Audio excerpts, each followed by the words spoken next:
ಓಂ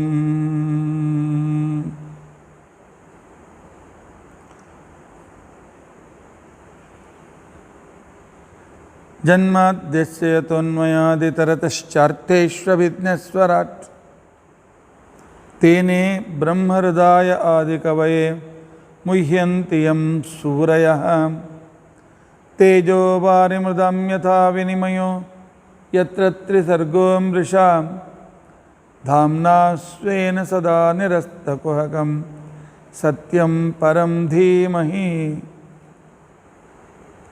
ಸೃಷ್ಟಿಸ್ಥಿತ್ಯಪ್ಯಹೇಯ ನಿಯತದಿಶತಮೋ ಬಂಧಮೋಕ್ಷಾಶ್ಚ ಯಸ್ಮಾತ್ ಅಸ್ಯ ಶ್ರೀ ಬ್ರಹ್ಮರುದ್ರ ಪ್ರಭೃತಿ ಸುರನರದ್ವೇಷಶತ್ರುತ್ಮಕಸ್ಯ ವಿಷ್ಣೋರ್ವ್ಯಸ್ತಾಃ ಸಮಸ್ತಾಃ ಸಕಲಗುಣನಿಧಿಃ ಸರ್ವದೋಷವ್ಯಪೇತಃ ಪೂರ್ಣಾನಂದಾಪ್ಯಯೋ ಯೋ ಗುರುರಪಿ ಪರಮಶ್ಚಿಂತಯೇತಂ ಮಹಾಂತಂ ಧರ್ಮಪ್ರೋಜ್झितकैतवोऽत्र परमः निर्मत्सराणां सतां वेद्यं वास्तवमत्र वस्तुशपदं तापत्रयोन्मूलनं श्रीमद्भागवते महामुनिकृते किं वा परैरीश्वरः सद्यो हृत्यवरुध्यतेऽत्र कृतिभिः शुश्रूषुभिस्तत्क्षणात्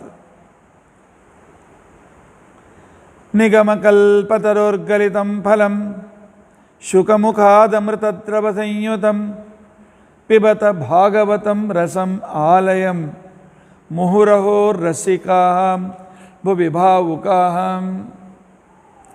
अभ्रमं भङ्गरहितं अजडं विमलं सदा आनन्दतीर्थमतुलं भजे तापत्रयापहं भवति यदनुभावादेडमूकोऽपि वाग्मी जडमतिरपि जन्तुर्जायते प्राज्ञमौलिः सकलवचनचेतो देवता भारती सा मम वचसि निधत्तां सन्निधिं मानसे च अस्मद्गुरुसमारम्भां टीकाकृत्पादमध्यगां श्रीमदाचार्यपर्यन्तां वन्दे गुरुपरम्परां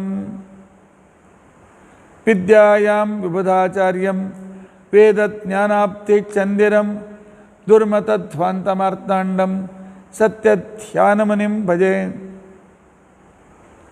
पञ्चाशद्वर्षपर्यन्तं सततं रामपूजकः श्रीसत्यप्रमोदगुरुराट् भासतां नो हृदम्बरे बन्धुस्त्वं गुरुरिष्टदैवतमिति त्वत्पादपङ्केरुहं प्राप्तं मां परिपालयेति सततं याचे निबद्धाञ्जलिः चित्तं मद्गुणदोषचिन्तनविधौ नूनं मनं मा कृताः श्रीसत्यात्मगुरो तदङ्घ्रियुगलं हित्वा न मे सद्गतिः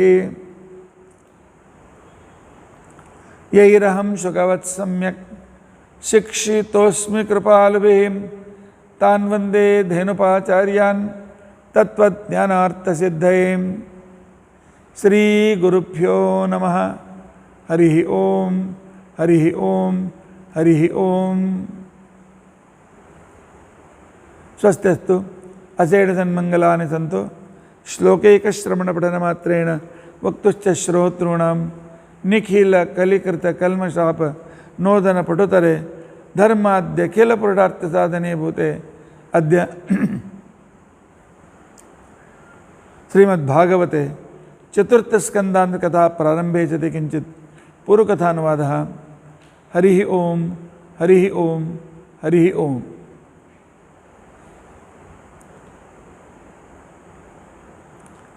ನಿನ್ನೆ ದಿನ ಅಗ್ನಿ ಪರಮಾತ್ಮನನ್ನು ಹೇಗೆ ಸ್ತೋತ್ರ ಮಾಡಿದ, ತನ್ನಲ್ಲಿ ಪರಮಾತ್ಮ ಯಜ್ಞಪುರುಷ, ಯಜ್ಞೇಶ್ವರ, ಯಜ್ಞಭಾವನ ಮತ್ತು ಯಜ್ಞಭುಕ್ ಅಂತಕ್ಕಂತಹ 5 ರೂಪದಿಂದ ಪರಮಾತ್ಮ ಓಶ್ರಾವಯ, ಅಸ್ತುಶ್ರೌಷಟ್, ಯಜ, ಯಜಾಮಹೆ, ಬಹುಷಟ್ ಅಂತನ್ನುವ ಮಂತ್ರಗಳಿಂದ ಪ್ರತಿಪಾದ್ಯನಾಗಿ ತನ್ನಲ್ಲಿ ವ್ಯಾಪ್ತನಾಗಿ ತನಗೆ ಪ್ರೇರಕನಾಗಿ ತನ್ನಿಂದ ಅನೇಕ ಕೆಲಸ ಮಾಡತಕ್ಕಂತಹ ಭಗವಂತನನ್ನು ಸ್ತೋತ್ರ ಮಾಡಿದ್ದ. ಅಲ್ಲಿದ್ದ ದೇವತೆಗಳು ಹೇಳ್ತಾರೆ, ಭಗವಂತ ನಿನ್ನ ಶೇಷಶಾಹಿ ರೂಪ ನಮಗೆ ಸೇರ್ತದೆ. ಯಾಕೆ? ನಾವು ಅದನ್ನು ಕಂಡಿಲ್ಲ. ಪ್ರಳಯದಲ್ಲಿ ಎಲ್ಲ ಜಗತ್ತನ್ನೇ ಹೊಟ್ಟೆಯಲ್ಲಿ ಹಾಕ್ಕೊಂಡು ನಂತರ ಬ್ರಹ್ಮಾಂಡದ ಸೃಷ್ಟಿ ವೇಳೆಯಲ್ಲಿ ಸ್ವತಃ ಶುಚಿ ಜಲವನ್ನು ಪವಿತ್ರವಾಗಿರ್ತಕ್ಕಂಥ ನೀರನ್ನು ಹುಟ್ಟಿಸಿ ಅಲ್ಲಿ ಶೇಷದೇವರನ್ನು ಇರುವಂತೆ ಹೇಳಿ ಅದರ ಮೇಲೆ ಮಲಗಿದ ನಾಟಕವನ್ನು ಮಾಡ್ತೀಯಲ್ಲ, ಮುಕ್ತರಾಗಿರ್ತಕ್ಕಂಥ ಅನೇಕ ಜನರ ಮುಖದಿಂದ ನಾವು ಕೇಳಿದ್ದೇವೆ, ಜೀವನ್ಮುಕ್ತರ ಮುಖದಿಂದಲೂ ಕೇಳಿದ್ದೇವೆ, ವಾಯುದೇವರಿಂದ ನಾರದರಿಂದಲೂ ಕೂಡ ಕೇಳಿದ್ದೇವೆ. ನಿನ್ನ ರೂಪವನ್ನು ಕೇಳಿ ಗೊತ್ತಿತ್ತು ಹೊರತು ನಿನ್ನ ರೂಪವನ್ನು ನಾವು ಕಂಡಿರಲಿಲ್ಲ. ಬಿಂಬರೂಪವನ್ನು ಮಾತ್ರ ನೀನು ತೋರಿಸಿದ್ದಿ. ಇವತ್ತು ಆ ಆದಿಪುರುಷನಾದಂಥ ನೀನು ಅಷ್ಟಭುಜನಾಗಿ ನಮ್ಮ ಎದುರಿಗೆ ಪ್ರಕಟನಾಗಿದ್ದೀಯಲ್ಲ ಭಗವಂತ, ಎಷ್ಟು ಕರುಣಾ ಸಮುದ್ರ ನೀನು. ನೋಡಬೇಕು ನೋಡಬೇಕು ಅಂತ ಬಯಸಿದ್ರೆ ನಮ್ಮ ಕಡೆಯಿಂದ ಆಗೋದಿಲ್ಲ. ನೀನೇ ಈ ರೀತಿಯಾಗಿ ವೇದಗಳು ಮುಕ್ತರು ಹೇಳಿದ ರೀತಿಯಲ್ಲಿ ನಮ್ಮ ಎದುರಿಗೆ ನೀನು ಇವತ್ತಿನ ದಿವಸ ಏನು ಪ್ರಕಟನಾಗಿ ಏನು ಅದ್ಭುತ ರೂಪವನ್ನು ತೋರಿಸಿದ್ದೀಯಲ್ಲ ಭಗವಂತ, ಇದೇ ನಮ್ಮಲ್ಲಿ ಯಾವಾಗಲೂ ಇರಲಿ. ಇದನ್ನು ನೋಡೋದಕ್ಕೋಸ್ಕರ ನಾವು ಹತ್ತುರಿತಾ ಇದ್ದೆವು. ನಮ್ಮ ಇಚ್ಛೆಯನ್ನು ಪೂರ್ಣ ಮಾಡಿದೆ ಅಂಥೇಳಿ ದೇವತೆಗಳು ಸ್ತೋತ್ರ ಮಾಡ್ತಾರೆ. ಗಂಧರ್ವರು ಹೇಳ್ತಾರೆ, ಭಗವಂತ ನೀನು ಆಟ ಆಡುವವ ದೇವ. ದಿವು ಕ್ರೀಡಾಯಾಮ ಅಂತ ಕೊಡೋದು. ದಿವು ಧಾತುವಿಗೆ ಕ್ರೀಡಾ, ಆಟ, ವಿನೋದ ಅಂತ ಅರ್ಥ. ಅದರಿಂದ ಯುಕ್ತನಾಗಿರ್ತಕ್ಕಂಥವನು ದೇವ ಅಂತ ಅರ್ಥ. ಭಗವಂತ ಈ ಜಗತ್ತಿನ ಸೃಷ್ಟಿ, ಸ್ಥಿತಿ, ಲಯ ಸಕಲ ವ್ಯಾಪಾರಗಳು ನಿನಗೊಂದು ಆಟ. ಆದರೆ ಆಟದ ಆಟಿಕೆ ಸಾಮಾನು ನಾವು. ನಿನ್ನ ಆಟಿಗೆ ವಸ್ತುಗಳು ನಾವು. ಒಮ್ಮೆ ಬೀಳಿಸ್ತೀವಿ, ಒಮ್ಮೆ ಎಬ್ಬಿಸ್ತೀವಿ, ಒಮ್ಮೆ ಕೂಡಿಸ್ತೀವಿ, ಒಮ್ಮೆ ಏನೇನೇ ಎದುರಿಗೋ ಜೊತೆ ಜೋಡಿಸ್ತೀವಿ, ಮತ್ತೊಮ್ಮೆ ದೂರ ಸರಿಸ್ಬಿಡ್ತೀವಿ. ಎಲೆ ಸೂತ್ರಧಾರ, ನೀನು ನಮ್ಮನ್ನು ಕುಣಿಸಿದಂತೆ ಕುಣಿಯೋದು ಸೂತ್ರ ಗೊಂಬೆಗಳು ನಾವು. ನೀನು ಕುಣಿಸಿದಂತೆ ಕುಣಿತೇವೆ, ನಾವು ಅಸ್ವತಂತ್ರರು. ಭಗವಂತ ನಮ್ಮದೇನು ತಕರಾರಿಲ್ಲ. ಹೇಗೆ ನಮ್ಮನ್ನು ಕುಣಿಸಬೇಕು ಅಂತಿದೆ ಕುಣಿಸು, ಆದರೆ ಉದ್ಧಾರ ಮಾಡು. ಇದಕ್ಕಿಂತ ಹೆಚ್ಚಿಗೆ ನಾವೇನು ಬೇಡೋದಿಲ್ಲ ಅಂಥೇಳಿ ಗಂಧರ್ವರು, ಅಪ್ಸರೆಯರು ಆ ಕಾಲದಲ್ಲಿ ಕೇಳ್ಕೊಂಡಿದ್ದಾರೆ.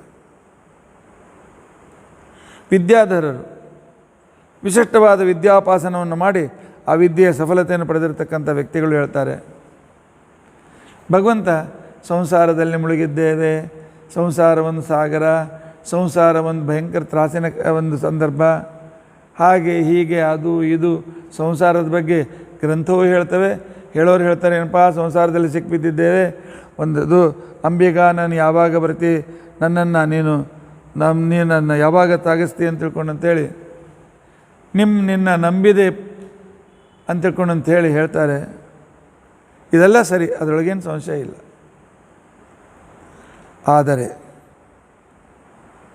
ನಿನ್ನ ಅನುಗ್ರಹದಿಂದ ನಮಗೊಬ್ಬರು ಗುರುಗಳು ಸಿಗ್ತಾರಲ್ಲ, ಮಾರ್ಗದರ್ಶಕರು, ಆಗ ನಮಗೆ ಸಂಸಾರ ಸಾಗರ ಏನು ಅನಿಸೋದಿಲ್ಲ. ಯಾಕೆ ನಮಗೆ ಗುರುಗಳಿಂದ ಗೊತ್ತಾಗ್ಬಿಡ್ತದೆ, ಭಕ್ತಿಯಿಂದ ಪರಮಾತ್ಮ ಸಂಸಾರದಿಂದ ಮುಕ್ತನನ್ನಾಗಿ ಮಾಡ್ತೇನೆ ಅಂತ ತಿಳ್ಕೊಂಡು ಅಂತೇಳಿ. ಆದ್ದರಿಂದಾಗಿ ಸತತ ಭಕ್ತಿ ಮಾಡ್ತಾ ಇರ್ತೇವೆ, ನಮ್ಮ ಪಾರು ಮಾಡ್ತಾನೆ ಅಂತ ಅನ್ನೋ ವಿಶ್ವಾಸದಿಂದ. ಅದರಿಂದಾಗಿ ಸಂಸಾರದ ಯಾವ ಪೀಡೆಯೂ ನಮಗೆ ಪೀಡಿಸದೇ ಇಲ್ಲ. ಗುರುಗಳನ್ನು ಕಳಿಸಿ ಉಪಕಾರ ಮಾಡಿದ್ದಿ ಪರಮಾತ್ಮ. ಸಂಸಾರ ಸಾಗರ ನಮಗೆ ಇವತ್ತಿನ ದಿವಸ ನಿನ್ನನ್ನು ನೆನೆಸ, ನಿನ್ನಲ್ಲಿ ಭಕ್ತಿ ಮಾಡತಕ್ಕಂಥ ನಮಗೆ ಏನು ಸಾಧಾರಣ ನದಿ ಅಂತ ಅನಿಸಿದೆ ಅಷ್ಟೆ. ಅಲ್ಲಿರ್ತಕ್ಕಂಥ ಬ್ರಾಹ್ಮಣರು ಹೇಳ್ತಾರೆ, ಭಗವಂತ ಒಂದು ಯಜ್ಞ ನಡೆಯಬೇಕಾಗಿದ್ದರೆ ಮೊದಲು ಯಾವ ಯಜ್ಞ ಅಂತನೂ ನಿರ್ಧಾರವಾಗಬೇಕು, ಯಾವ ಹವಿಸ್ಸನ್ನು ಕೊಡಬೇಕು ಅಂತನ್ನೋದು ಅದು ನಿರ್ಧಾರವಾಗಬೇಕು. ಆನಂತರ ಅಗ್ನಿ ಪ್ರಜ್ವಲಿತನಾಗಬೇಕು, ಮಂತ್ರಗಳು ಅತಿ ಉತ್ತಮ ರೀತಿಯಿಂದ ಉಚ್ಚರಿಸಲ್ಪಡಬೇಕು, ಮಧ್ಯದಲ್ಲಿ ನಿನಗೆ ಆಹಾರ ರೂಪದಿಂದ ಸಮಿತ್ತುಗಳನ್ನು ನಾವು ಹಾಕ್ತಾ ಇರಬೇಕು. ಆನಂತರ ಆಹುತಿ ಹಾಕೋದಕ್ಕೋಸ್ಕರ ಋತ್ವಿಜರು ಬೇಕು, ಯಜ್ಞ ನೋಡ್ತಕ್ಕಂಥ ಸದಸ್ಯರು ಬೇಕು, ಪುಣ್ಯಾಹವಾಚನಕ್ಕೆ ಕೂಡಿಸೋದಕ್ಕೋಸ್ಕರ ಯಜಮಾನ ಬೇಕು, ಅವನಿಗೊಬ್ಬ ಹೆಂಡತಿ ಬೇಕು. ಇಷ್ಟೆಲ್ಲ ಎಲ್ಲಿಂದ ತರಬೇಕು ಅಂತಂತೀಯ ಪರಮಾತ್ಮ? ಎಲ್ಲ ನೀನೇ.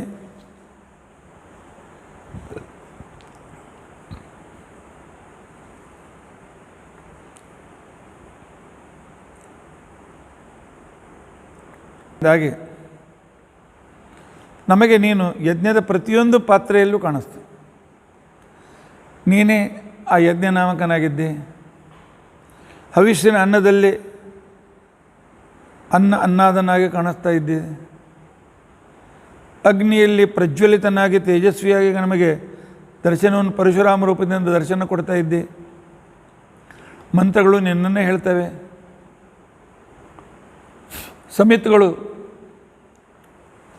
ಸಮಿತ್ನಲ್ಲಿದ್ದು ಪರಮಾತ್ಮ ನೀನು. ಸಮಿತಿಯಲ್ಲಿದ್ದುಕೊಂಡು ನೀನು ಆ ಅಗ್ನಿಗೆ ವಿಶೇಷ ಸಾಮರ್ಥ್ಯ ಕೊಡ್ತಕ್ಕಂಥವನು ನೀನೇ. ದರ್ಭದಲ್ಲಿದ್ದ ಬ್ರಹ್ಮ ವಿಷ್ಣು ಮಹೇಶ್ವರ ರೂಪದಿಂದ ಇದ್ದು ಪಾವಿತ್ರ್ಯ ತಂದು ಕೊಡ್ತಕ್ಕಂಥವನು ನೀನೇ. ಆನಂತರ ಆ ಆಜ್ಯ ಪಾತ್ರ, ತುಪ್ಪದ ಪಾತ್ರೆ, ಆ ಚರು ಪಾತ್ರೆ, ಆನಂತರ ಅಲ್ಲಿರ್ತಕ್ಕಂಥ ಎಷ್ಟು ಯಜ್ಞ ಪಾತ್ರೆಗಳು ಅಂತೇನಿವೆ ಅವೆಲ್ಲರೂ ಕೂಡ ನೀನೇ. ಅದರಲ್ಲಿ ನಿನ್ನ ರೂಪಗಳನ್ನೇ ನಾವು ತುಂಬಿರ್ತೇವೆ. ಋತ್ವಿಕರಲ್ಲಿದ್ದ ಆಹುತಿ ಹಾಕುವನು ನೀನೇ. ಯಜಮಾನತಿಯರಲ್ಲಿ ಇದ್ದುಕೊಂಡು ಆ ಯಜ್ಞದ ಸಂಕಲ್ಪವನ್ನು ಮಾಡ್ತಕ್ಕಂಥವನು ನೀನೇ. ಪ್ರತಿಪಾದ್ಯನಾದ ಅಗ್ನಿಯಂತರ್ಗತ ಪ್ರತಿಪಾದ್ಯನಾದ ದೇವತೆಯೂ ನೀನೇ. ಅವನಿಗೋಸ್ಕರ ಮಾಡ್ತಕ್ಕಂಥ ಈ ವಿಧಾನವೂ ನೀನೇ. ಅಗ್ನಿಪತ್ನಿಯಾದ ಸ್ವಧಾನೂ ನೀನೇ. ಅಂದರೆ ಎಲ್ಲರ ಅಂತರ್ಯಾಮಿಯಾಗಿದ್ದುಕೊಂಡು ಸೋಮರಸವನ್ನು, ತುಪ್ಪವನ್ನು ಎಲ್ಲವನ್ನೂ ಸ್ವೀಕಾರ ಮಾಡ್ತಕ್ಕಂಥವನಾಗಿದ್ದೆ. ಸರ್ವ ನಿಯಾಮಕನಾಗಿದ್ದರಿಂದಾಗಿ ನಿನಗೆ ಈ ರೀತಿಯಾಗಿ ಕರೆಯುತ್ತಾರೆ. ಬ್ರಹ್ಮಾರ್ಪಣಂ ಬ್ರಹ್ಮಹವಿ ಬ್ರಹ್ಮಾಗ್ನೋ ಬ್ರಹ್ಮಣಾಹುತಂ ಬ್ರಹ್ಮೈವತೇನ ಗಂತವ್ಯಂ ಬ್ರಹ್ಮಕರ್ಮ ಸಮಾಧಿನ. ಅರ್ಪಣೆ ಮಾಡುವ ಪದಾರ್ಥವೂ ಬ್ರಹ್ಮನಿಗೆ, ಅರ್ಪಣೆ ಮಾಡುವತಕ್ಕಂಥ ಪುರೋಹಿತನೂ ಬ್ರಹ್ಮನೇ, ಅಗ್ನಿಯಾಗಿ ತೆಗೆದುಕೊಳ್ತಕ್ಕಂಥವನೇನೆ. ಅಗ್ನಿ ಬ್ರಹ್ಮಾಗ್ನೋ. ಆದ್ದರಿಂದ ಎಲ್ಲವೂ ನೀನೆ. ಎಲ್ಲವೂ ನೀನೇ ಅಂತ ತಿಳ್ಕೊಂಡಂತಂದರೆ ಹಾಗಾದರೆ ನಾವು ಕೆಲವು ಮತಗಳಿವೆ, ದ್ವೈತಾದ್ವೈತ ಮತ ಅಂತ ತಿಳ್ಕೊಂಡಂತೇವೆ. ಅವೇನು ಹೇಳ್ತೇವೆ ಅಂತಂದರೆ ಪರಮಾತ್ಮ ಕಲ್ಲು ಮಣ್ಣು ಅವನೇ ರೂಪದಿಂದ ಅವತರಿಸ್ತಾನೆ, ಅವನೇ ಮನುಷ್ಯ ರೂಪದಿಂದ ಬರ್ತಾನೆ, ನಮ್ಮ ಪದಾರ್ಥ ರೂಪದಿಂದ ಬರ್ತಾನೆ. ಅವನೇ ಕಲ್ಲು, ಅವನೇ ಮಣ್ಣು, ಅವನೇ ಪಾತ್ರೆ, ಅವನೇ ನೀರು, ಅವನೇ ಎಲ್ಲೋ ಈ ರೀತಿಯಾಗಿ ಹೇಳ್ತಾರೆ. ಮತ್ತು ಅವನು ಜಡ ಅಂತಂದರೆ ಹೌದು ಜಡನೂ ಆಗ್ತಾನೆ ಅಂತಂತಾರೆ. ಹಾಗೆ ಪರಮಾತ್ಮ ಎಲ್ಲವೂ ನೀನೇ ಅಂತಂದ್ರೆ ಈ ರೀತಿಯಾಗಿದ್ದೀಯ. ಆಗ ಆಚಾರ್ಯರು ಹೇಳ್ತಾರೆ ಹಾಗಲ್ಲ. ಸರ್ವ ಶಬ್ದಾಭಿಧೇಯತ್ವಂ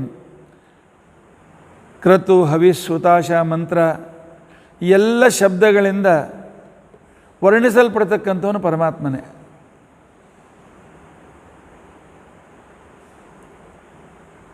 ಆದ್ದರಿಂದಾಗಿ ಸಕಲ ಶಬ್ದ ವಾಚನಾದ್ದರಿಂದಾಗಿ ಪ್ರತಿಯೊಂದು ವಸ್ತುವಿನ ಅಂತರ್ಯಾಮಿಯಾಗಿ ಇರುವುದರಿಂದಾಗಿ ಪರಮಾತ್ಮನಿಗೆ ನೀನೇ ಎಲ್ಲ ಅಂತ ತಿಳ್ಕೊಂಡಂತ ಹೇಳ್ತಾರೆ. ನೀನೇ ತಂದೆ, ನೀನೇ ತಾಯಿ, ನೀನೇ ಸರ್ವಸ್ವ ಅಂದರೆ ಅವರ ಅಂತರ್ಯಾಮಿಯಾಗಿದ್ದು ಆ ಶಬ್ದದಿಂದ ವಾಚನಾಗಿ ಪ್ರೇರಕನಾಗಿ ನಮ್ಗೆ ಅನುಗ್ರಹ ಮಾಡ್ತೀಯ ಅಂತ ಅರ್ಥ. ಹೊರತು ಜಡರೂಪದಿಂದ ಪರಮಾತ್ಮ ಬಂದಿದ್ದಾನೆ ಅಂತೇಳಿ ಸರ್ವತಾ ತಿಳಿದುಕೊಳ್ಳಬಾರದು. ಜಡವಾಗಿರ್ತಕ್ಕಂಥ ಪ್ರತಿಮೆಯೂ ದೇವರನ್ನು ಸರ್ವತಾ ತಿಳಿದುಕೊಳ್ಳಬಾರದು. ಭಾಳ ಅನಾಹುತ ಅಂತ ತಿಳ್ಕೊಂಡಂತ ಹೇಳಿದ್ದಾರೆ. ಅದರಲ್ಲಿ ಅವನು ಅಂತರ್ಹಿತನಾಗಿ ತದಂತರ್ಗತನಾಗಿ ನಮ್ಮ ಪೂಜೆಯನ್ನು ಸ್ವೀಕಾರ ಮಾಡ್ತಾ ಇದ್ದಾನೆ ಅಂತ ತಿಳ್ಕೊಂಡಂತ ಅನ್ನೋದು ನಾವು ತಿಳಿದಂಥ ಮಾತು ಅಂತ ತಿಳ್ಕೊಂಡಂತಿದ್ದಾರೆ. ಭಗವಂತ ಯಜ್ಞಕ್ಕೆ ಬೇಕಾಗಿರ್ತಕ್ಕಂಥ ಏನು ಸೃಕ್ಸರ್ವಾದಿಗಳಿವೆ, ದರ್ಭ ಇದೆ, ಎಳ್ಳಿದೆ, ಇವೆಲ್ಲವೂ ಕೂಡ ನಿನ್ನ ಅಂಗಾಂಗಗಳೇ ಅಲ್ವೇ.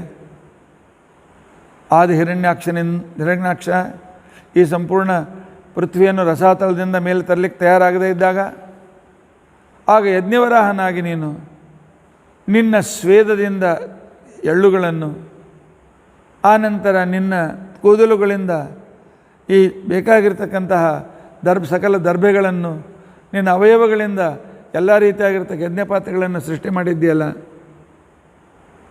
ಹೇಗೆ ಒಂದು ಕಮಲದ ಮೊಗ್ಗೆ ಅರಿದು ನೀರಿನ ಮೇಲೆ ಬಂದು ಅರಳಿ ಕಮಲವಾಗ್ತದೆಯೋ, ಆ ರೀತಿಯಾಗಿ ರಸಾತಳದಲ್ಲಿದ್ದ ಪೃಥ್ವಿಯನ್ನು ಕಮಲದಂತೆ ಮೇಲೆ ಎತ್ತಿ ತಂದು ಅದನ್ನು ಮೇಲೆ ಇಟ್ಟಿದ್ದೀಯಲ್ಲ. ಯಜ್ಞವರಾಹ, ನೀನೇ ಸಕಲ ಯಜ್ಞದ ಸಾಧನಗಳು ಅಂತೇಳಿ. ಯಾಕೆಂದರೆ ಬ್ರಾಹ್ಮಣರು ಯಾವಾಗಲೂ ಯಜ್ಞ ಮಾಡ್ತಾರೆ, ಅಲ್ಲೇ ಭಗವಂತನನ್ನು ಕಾಣ್ತಾರೆ. ಆನಂತರ ದೇವತೆಗಳನ್ನು ಪರಮಾತ್ಮನ ಕರೀಬೇಕಾಗಿದ್ದರೆ ಯಜ್ಞದಲ್ಲಿ ಒಬ್ಬ ವ್ಯಕ್ತಿ ಇರ್ತಾನೆ, ಅವನಿಗೆ ಉದ್ಗಾತ ಅಂತ ತಿಳ್ಕೊಂಡು ಅಂತೇಳಿ ಕರೀತಾರೆ. ಉದ್ಗಾತ ಸ್ವಲ್ಪ ಎತ್ತರ ಸ್ಥಾನ ಮೇಲೆ ಕೂತ್ಕೊಂಡು ಜೋರಾಗಿ ಗಾನದ ಮಾಡ್ತಾನೆ, ಇಂದ್ರ ಅಂತ ತಿಳ್ಕೊಂಡು ಅಂತೇಳಿ. ಅದಕ್ಕೆ ಸಾಮಗ ನಾಯಿಗೆ ಇಂದ್ರ ಅಂತಂದಿದ್ದು ಹೀಗೆದಲ್ಲ, ಹಾ ಓಹಾ ಓಹಾ ಓ, ಈ ರೀತಿಯಾಗಿ ಉದಾಹರಣೆ. ಆ ಗಾನದ ವೇಳೆಯಲ್ಲಿ ಆ ವಿಶಿಷ್ಟ ಸ್ವರಗಳಲ್ಲಿ ಈ ರೀತಿಯಾಗಿ ಗಾನವನ್ನು ಮಾಡಿದರೆ ಆ ಗಾನದ ತರಂಗಗಳು ಆ ದೇವತೆಗಳವರು ಹೋಗಿ ಮುಟ್ಟಿ, ಓ ನಮ್ಮನ್ನು ಕರಿತಾ ಇದ್ದಾರೆ ಅಂತ ತಿಳ್ಕೊಂಡು ಅಂಥೇಳಿ ಆ ವೇದ ಮಂತ್ರ ಅಂತನೋ ಗರುಡದ ಮೇಲೆ ಕುಳಿತುಕೊಂಡು ಪರಮಾತ್ಮ ತನ್ನ ಪರಿವಾರ ದೇವತಾ ಸಮೇತನಾಗಿ ಬರ್ತಾನೆ. ಛಂದೋಮಯೇನ ಗರುಡೇನ ಸಮುಹ್ಯಮಾನ. ಆದ್ದರಿಂದ ಪರಮಾತ್ಮ ಸಾಮಗಾನದ ಶಬ್ದಗಳು ಅಂತೇನಿವೆ ಅಲ್ಲ, ಆ ಶಬ್ದಗಳನ್ನು ಕೇಳಿ ಸಂಪೂರ್ಣ ಅಸುರರು ನಷ್ಟವಾಗಿಬಿಡ್ತಾರೆ. ವೇದ ಮಂತ್ರ ಕೇಳಿದರೆ ಸಾಕು, ಸರಿಯಾಗಿ ಹೇಳ್ತಕ್ಕಂಥ ಉಚ್ಚಾರಣೆಯಿಂದ. ಆಗ ಭಿಯಂದಧಾನ ಹೃದಯ ಏಟು ಶತ್ರವಃ ಪರಾಜಿತಾಸು ಅಪನಿಲಯಂತ. ಮಂತ್ರಗಳಿಂದ ಓ ದೇವರ ಮಂತ್ರ, ದೇವರು ಬರ್ತಾನೆ, ಇನ್ನು ನಮಗೆ ಉಳಿಗಾಲವಿಲ್ಲ ಅಂತ ತಿಳ್ಕೊಂಡು ಅಂಥೇಳಿ ಭಿಯಂದಧಾನ ಮನಸ್ಸಿನೆಲ್ಲ ಭಯವನ್ನು ಪಟ್ಟುಕೊಂಡು,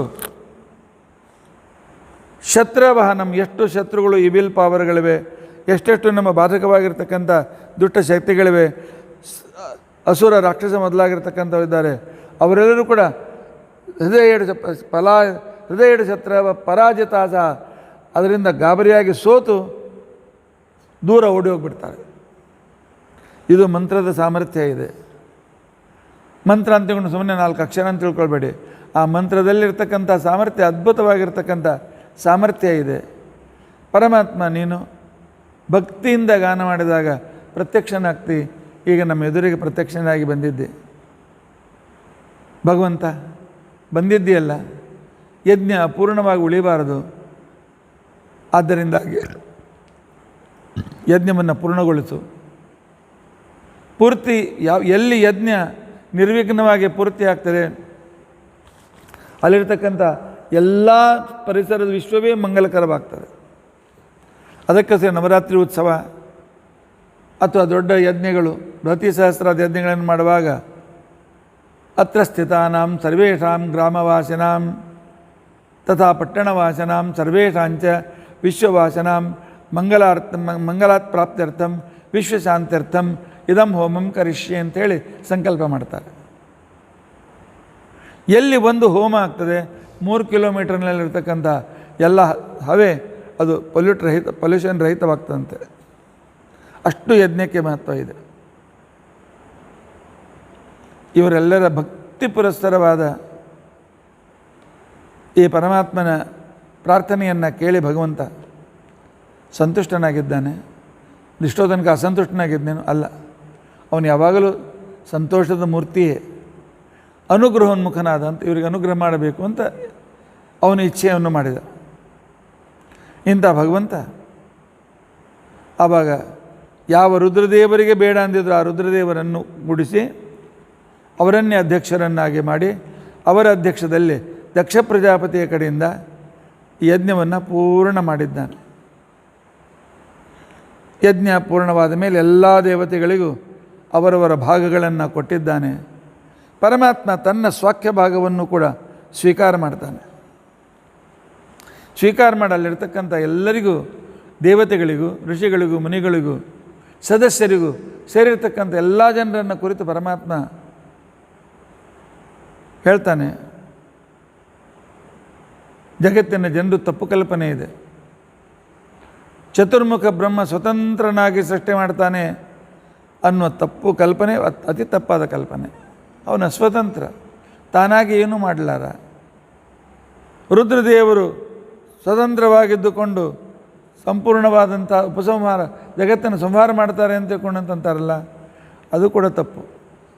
ರುದ್ರನಲ್ಲಿ ರುದ್ರನಾಮಕನಾಗಿದ್ದುಕೊಂಡು ರುದ್ರಾಂತರ್ಗತ ನರಸಿಂಹ ರೂಪದಿಂದ ಸಂಪೂರ್ಣ ಸಂಕರ್ಷಣ ಮತ್ತು ನರಸಿಂಹ ರೂಪದಿಂದ ಸಂಪೂರ್ಣ ಜಗತ್ತನ್ನು ಪ್ರಳಯ ಮಾಡ್ತಕ್ಕಂಥವನು ನಾನೇ. ಇದನ್ನು ಅರ್ಥ ಮಾಡಿಕೊಳ್ಳಿ. ಆದ್ದರಿಂದ ಯಾರನ್ನು ಬೈಲಿಕ್ಕೆ ಹೋಗಬೇಡಿ, ಎಲ್ಲರಲ್ಲಿರ್ತಕ್ಕಂಥವನು ನಾನೇ. ಅಹಂ ಬ್ರಹ್ಮ ಚ ಸರ್ವಶ್ಚ, ನಾನೇ ಬ್ರಹ್ಮ, ನಾನೇ ಶಂಕರ. ಜಗತಃ ಕಾರಣಂ ಪರಂ, ಈ ಸಂಪೂರ್ಣ ಜಗತ್ತು ನನ್ನಿಂದಲೇ ಹುಟ್ಟಿದೆ. ಜಗತ್ತಕ್ಕೆ ಮೂಲ ಕಾರಣ ನಾನೇ. ಎಲ್ಲರೂ ಮಾಡುವ ಕರ್ಮಗಳಿಗೆ ನಾನು ಸಾಕ್ಷಿಯಾಗಿದ್ದುಕೊಂಡು, ಉಪದ್ರಷ್ಟ, ಸಕಲರ ಸಾಕ್ಷಿಯಾಗಿದ್ದುಕೊಂಡು, ಆತ್ಮೇಶ್ವರ, ಸ್ವತಂತ್ರನಾಗಿರ್ತಕ್ಕಂಥ ನಾನು ಸಂಪೂರ್ಣ ಜೀವನವನ್ನು ನಿಯಮನ ಮಾಡ್ತಾ ಜಗತ್ತಿನ ವ್ಯವಹಾರವನ್ನು ನಡೆಸ್ತೇನೆ ನಾನೇ. ರುದ್ರನಲ್ಲಿರ್ತಕ್ಕಂಥ ಶಂಕರನು ನಾನೇ, ಚತುರ್ಮುಖ ಬ್ರಹ್ಮನಲ್ಲಿದ್ದ ಸೃಷ್ಟಿಕರ್ತ ಬ್ರಹ್ಮನೇ ನಾನೇ. ಆದ್ದರಿಂದ ಬ್ರಹ್ಮಣಿ ಬ್ರಹ್ಮರೂಪೋಹಂ, ಬ್ರಹ್ಮನಲ್ಲಿ ಬ್ರಹ್ಮನಾಮಕನಾಗಿದ್ದು, ಶಿವನಲ್ಲಿ ಶಿವನಾಮಕನಾಗಿದ್ದು, ಈ ಸಂಪೂರ್ಣ ಸೃಷ್ಟಿ ಸಂಹಾರಾದಿಗಳನ್ನು ನಾನು ಮಾಡ್ತೇನೆ. ನಾನು ಸ್ವತಃ ಸ್ವಪ್ರಕಾಶ, ನನಗೋಸ್ಕರ ಇನ್ನೊಬ್ಬರು ಯಾರು ಬೆಳಕು ಕೊಡಬೇಕಾಗಿಲ್ಲ, ಅಥವಾ ನನ್ನನ್ನು ತಿಳಿಸ್ಕೊಡ್ಲಿಕ್ಕೆ ಯಾರು ಅವಶ್ಯಕತೆ ಇಲ್ಲ. ನಾನು ಸರ್ವೋತ್ತಮ ಜಗತ್ಪಾಲಕ, ಸಂಪೂರ್ಣ ಚರಾಚರಗಳಿಗೆ ನಾನೇ ಕಾರಣೀಭೂತನಾಗಿದ್ದೇನೆ. ಅಷ್ಟೇ ಅಲ್ಲ, ಚರಾಚರಗಳಲ್ಲಿ ಸರ್ವತ್ರ ವ್ಯಾಪ್ತನಾಗಿದ್ದರೂ ಸಹಿತ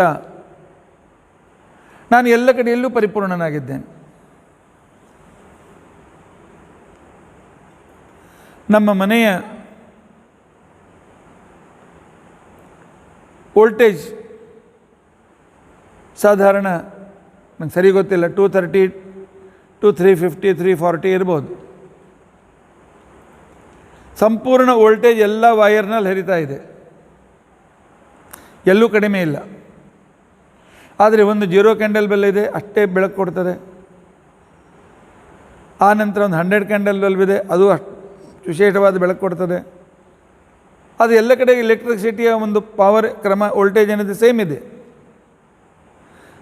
ಹಾಗೆ ಅಲ್ಲಲ್ಲಿರ್ತಕ್ಕಂಥ 0 ಬಲ್ಬ್, ಕೆಲವರು 0 ಕ್ಯಾಂಡಲ್ ಆಗಿರ್ಬೋದು, ಕೆಲವರು 5 ಕ್ಯಾಂಡಲ್ ಆಗಿರ್ಬೋದು, ಕೆಲವರು 10 ಕ್ಯಾಂಡಲ್, ಕೆಲವರು 50 ಕ್ಯಾಂಡಲ್, 1000 ಕ್ಯಾಂಡಲ್, 100 ಕ್ಯಾಂಡಲ್, 1000 ಕ್ಯಾಂಡಲ್ ಆಗಿರ್ಬೋದು. ಆ ಉಪಾಧಿಗಳು ಅವರವ್ರಿಗೆ ಸಂಬಂಧಿಸಿರ್ತಕ್ಕಂಥದ್ದು. ಆದರೆ ನಾನು ಎಲ್ಲ ಕಡೆಯಲ್ಲೂ ಪರಿಪೂರ್ಣನಾಗೇ ಇದ್ದೇನೆ. ಆದರೆ ಅವರ ಯೋಗ್ಯತಾನುಸಾರವಾಗಿ ಅದರ ಇರ್ತಕ್ಕಂಥ ಶಕ್ತಿಯಲ್ಲಿ ವ್ಯಕ್ತವಾಗ್ತಾರೆ. ಆದ್ದರಿಂದಾಗಿ ಎಲ್ಲಿದ್ದರೂ ನಾನು ಪರಿಪೂರ್ಣನಾಗಿದ್ದೇನೆ.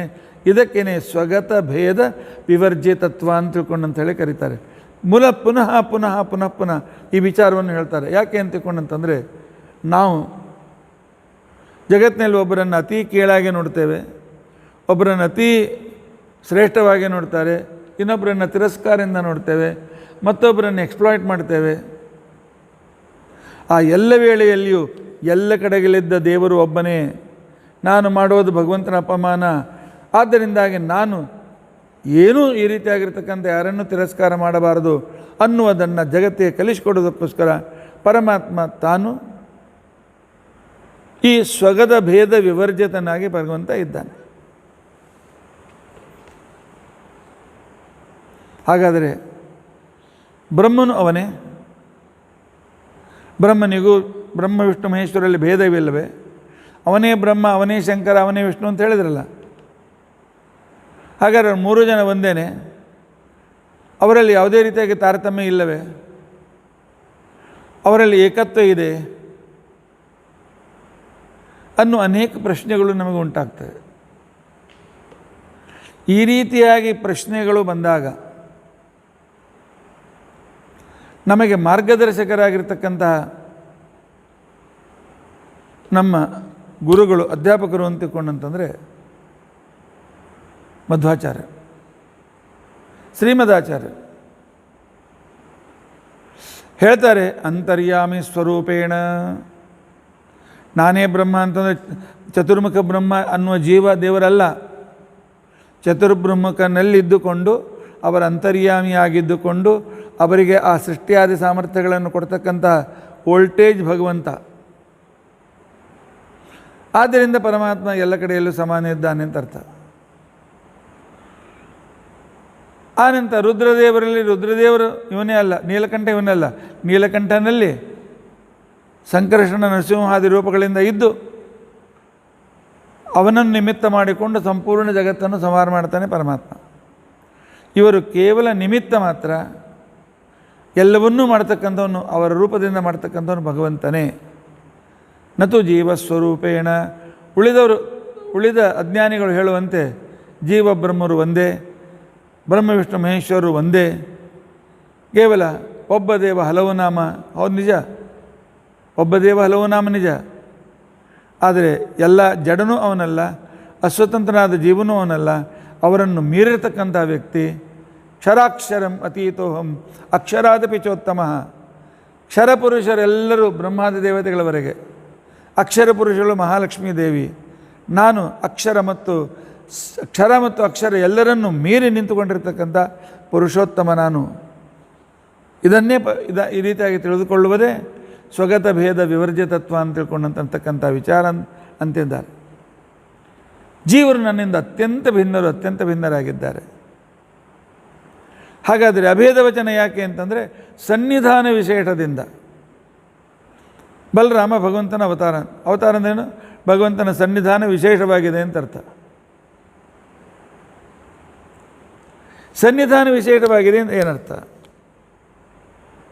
ಆಚಾರ್ಯರು ನಮಗೆ ಇಂಥ ಒಂದು ಅಧ್ಯಾಪಕರಿದ್ದಾರಲ್ಲ, ಅವರು ನಮ್ಮ ಯಾವ ಸಂಶಯಗಳನ್ನು ಉಳಿಯುವಂತೆ ಬಿಡುವುದಿಲ್ಲ, ಎಲ್ಲ ಸಂಶಯಗಳನ್ನು ದೂರ ಮಾಡ್ತಾರೆ. ಇಲ್ಲಿ ಸ್ವಾಮಿಗಳು ಸ್ಥಾಪನೆ ಮಾಡಿದ್ದಾರೆ, ಈ ಪ್ರತಿಮೆಯಲ್ಲಿ ಭಗವಂತನ ವಿಶೇಷ ಸನ್ನಿಧಾನ ಇದೆ. ಸನ್ನಿಧಾನ ಇದೆ ಅಂತಂದರೆ ಏನು? ಸನ್ನಿಧಾನಂತು ತತ್ಪ್ರೋಕ್ತಂ ಸಾಮರ್ಥ್ಯಂ ವ್ಯಂಜತೆ ಹರೆ. ಪರಮಾತ್ಮ ಅಲ್ಲಿದ್ದು ತನ್ನ ಸಾಮರ್ಥ್ಯವನ್ನು ವ್ಯಕ್ತಪಡಿಸ್ತಕ್ಕಂಥ ಒಂದು ಕ್ರಮ. ವೋಲ್ಟೇಜ್ ವೈರ್ನಲ್ಲಿದೆ, ಆ ವೈರ್ ಕೈ ಹಚ್ಚಲಿಕ್ಕೆ ಹೋಗ್ತೇನೆ, ಅದು ಅಭಿವ್ಯಕ್ತವಾಗ್ತದೆ ಲೈಟ್ ರೂಪದಿಂದ, ಫ್ಯಾನ್ ರೂಪದಿಂದ ಇತ್ಯಾದಿಗಳು. ಹಾಗೆ ಪರಮಾತ್ಮ ಬ್ರಹ್ಮಾದಿ ದೇವತೆಗಳಲ್ಲಿಯೂ ಅನೇಕ ಪ್ರತಿಮೆಗಳಲ್ಲಿಯೂ ಇದ್ದುಕೊಂಡು ಅಲ್ಲಿ ತನ್ನ ಶಕ್ತಿಯನ್ನು ಅವರ ಆ ಜಡ ಮತ್ತು ಚೇತನ ಮುಖಾಂತರ ತನ್ನ ಶಕ್ತಿಯನ್ನು ಅಭಿವ್ಯಕ್ತಗೊಳಿಸ್ತಾನೆ. ಇದಕ್ಕೇನೆ ಸನ್ನಿಧಾನ ವಿಶೇಷ ಇದೇ. ಪರಮಾತ್ಮನಿಗೆ ಎಲ್ಲ ಕಡೆಯಲ್ಲಿ ಪರಿಪೂರ್ಣನಾಗಿದ್ದಾನೆ, ಅವನೇ ಆ ರೂಪದಿಂದ ಇದ್ದಾನೆ ಅಂತ ಅನ್ನೋ ಶಬ್ದಕ್ಕೆ ಇದೇ ಅರ್ಥ. ಅಂತರ್ಯಾಮಿಯಾಗಿದ್ದುಕೊಂಡು ಅಲ್ಲಿ ತನ್ನ ಅವರವರ ಯೋಗ್ಯತಾನುಸಾರವಾದ ಶಕ್ತಿಯನ್ನು ಅಭಿವ್ಯಕ್ತಗೊಳಿಸ್ತಾನಲ್ಲ, ಆ ವ್ಯಕ್ತಿ ಅಷ್ಟು ಅದನ್ನು ಅಭಿವ್ಯಕ್ತಗೊಳಿಸಿದರೂ ಭಗವಂತನ ಸಾಮರ್ಥ್ಯದಲ್ಲಿ ತಾರತಮ್ಯ ಇಲ್ಲ, ಭಗವಂತನ ರೂಪದಲ್ಲಿ ತಾರತಮ್ಯ ಇಲ್ಲ. ಭಗವಂತನ ಆ ಸಂಪೂರ್ಣವಾಗಿರ್ತಕ್ಕಂತಹ ಎಲ್ಲ ಕಡೆಯಲ್ಲಿಯೂ ಸಮಾನನಾಗಿದ್ದಾನೆ. ಎಷ್ಟು ಬೇಕೋ ಅಷ್ಟು ಶಕ್ತಿ ಕೊಡ್ತಾನೆ ಅಷ್ಟೆ. ಮಧ್ವಾಚಾರ್ಯ ಇಲ್ಲದೇ ಇದ್ದರೆ ನಮ್ಮ ಗತಿ ಏನಾಗ್ತಿತ್ತು? ಮಧ್ವಾಚಾರ್ಯ ಅಂತ ಗುರುಗಳು ನಮಗೆ ಸಿಕ್ಕಿದ್ದಾರೆ, ಆದ್ದರಿಂದಾಗಿ ಪ್ರತಿಯೊಂದು ಸಂಶಯ ದೂರವಾಗ್ತದೆ. ಅಂದಾಗೆ ಗುರುಗಳಿಂದ ಅಂತ ನೆನಪಾಯ್ತು. ನಿನ್ನೆ ಸೆಪ್ಟೆಂಬರ್ 5ನೇ ತಾರೀಕು ಟೀಚರ್ಸ್ ಡೇ. ನಮ್ಮ ಶ್ರೇಷ್ಠ ತತ್ವಜ್ಞಾನಿಯಾಗಿ, ಉತ್ತಮ ಗ್ರಂಥಕಾರನಾಗಿ, ನಮ್ಮ ರಾಷ್ಟ್ರಪತಿಯಾಗಿ ಇರ್ತಕ್ಕಂತಹ ರಾಧಾಕೃಷ್ಣನ್ ಅವರ ಜನ್ಮದಿನವನ್ನು ಟೀಚರ್ಸ್ ಡೇ ಅಂತ ಆಚರಿಸಲಾಗ್ತದೆ. ನಮ್ಮ ಭಾರತೀಯರಿಗೆ ಸ್ವಾತಂತ್ರ್ಯ ಸಿಕ್ಕು 70 ವರ್ಷ ಆಯಿತು, ಇನ್ನು ಆಂಗ್ಲರ ಗುಲಾಮಿತ್ವ ಹೋಗಿಲ್ಲ. ಟೀಚರ್ಸ್ ಡೇ ಅಂತ ಯಾಕೆ ಕರಿಬೇಕು? ಅಧ್ಯಾಪಕ ದಿನ ಅಂತ ಯಾಕೆ ಕರಿಬಾರ್ದು? ಅಥವಾ ಆಚಾರ್ಯ ದಿನ ಅಂತ ಯಾಕೆ ಕರಿಬಾರ್ದು? ನಮ್ಮಲ್ಲಿರ್ತಕ್ಕಂಥ ಗುರು ಶಬ್ದಕ್ಕೂ ನಮ್ಮಲ್ಲಿರುವ ಆಚಾರ್ಯ ಶಬ್ದಕ್ಕೂ ಟೀಚರ್ ಶಬ್ದಕ್ಕೂ ಯಾವ ಸಾಮ್ಯ ಇಲ್ಲ. ನಾನಿವತ್ತು ನೋಡ್ತಾ ಇದ್ದೆ, Collins dictionary, Oxford dictionary, American encyclopaedia, ಆನಂತರ ವರ್ಲ್ಡ್ ಬುಕ್ ಎಲ್ಲ ಕಡೆಯಲ್ಲೂ ಟೀಚರ್ ಶಬ್ದದ ಅರ್ಥ ಏನು ಕೊಟ್ಟಿದ್ದಾನೆ ಅಂತಂದರೆ ಕಲಿಸುವ ಉದ್ಯೋಗವಿದ್ದ ವ್ಯಕ್ತಿ, ಟೀಚಿಂಗ್ ಪ್ರೊಫೆಷನಲ್ ವ್ಯಕ್ತಿ teacher. As A tutor, as A instructor, ಅವನಿಗೆ ಇನ್ಸ್ಟ್ರಕ್ಟರ್ ಅವನೇ ಮಾರ್ಗದರ್ಶನ ಮಾಡ್ತಕ್ಕಂಥ ವ್ಯಕ್ತಿ. ಇಷ್ಟೇ ಅರ್ಥ ಇದೆ ಟೀಚರ್ ಶಬ್ದಕ್ಕೆ. ಆದರೆ ನಮ್ಮಲ್ಲಿ ಆಚಾರ್ಯ ಅಂತ ತಿಳ್ಕೊಂಡು ನಾವೇನು ಕರಿತೀವಲ್ಲ, ಎಷ್ಟು ಅರ್ಥ ಇದೆ ಗೊತ್ತಿದೆ. ಇಲ್ಲಿಯ ಟೀಚರ್ ಕೇವಲ ಮ್ಯಾಥ್ಸೋ, ಸೈನ್ಸೋ, ಬಯಾಲಜಿಯೋ ಅಥವಾ ಕನ್ನಡವೋ ಇಂಗ್ಲೀಷೋ ಅಷ್ಟೇ ತಿಳಿದಿರ್ತಾನೆ. ಆದರೆ ನಮ್ಮ ಟೀಚರ್ ಅಂತೇನಿದ್ದಾನೆ ಅವನು ಸರ್ವಜ್ಞನಾಗಿರ್ತಾನೆ. ಆಚಿನೋತಿ ಚ ಶಾಸ್ತ್ರಾಣಿ, ಎಲ್ಲ ಶಾಸ್ತ್ರಗಳನ್ನು ಸರಿಯಾಗಿ ಅದರ ಜ್ಞಾನವನ್ನು ಸ್ವೀಕಾರ ಮಾಡ್ತಾನೆ, ಸ್ವೀಕರಿಸಿ ಸರ್ವಜ್ಞನಾಗ್ತಾನೆ.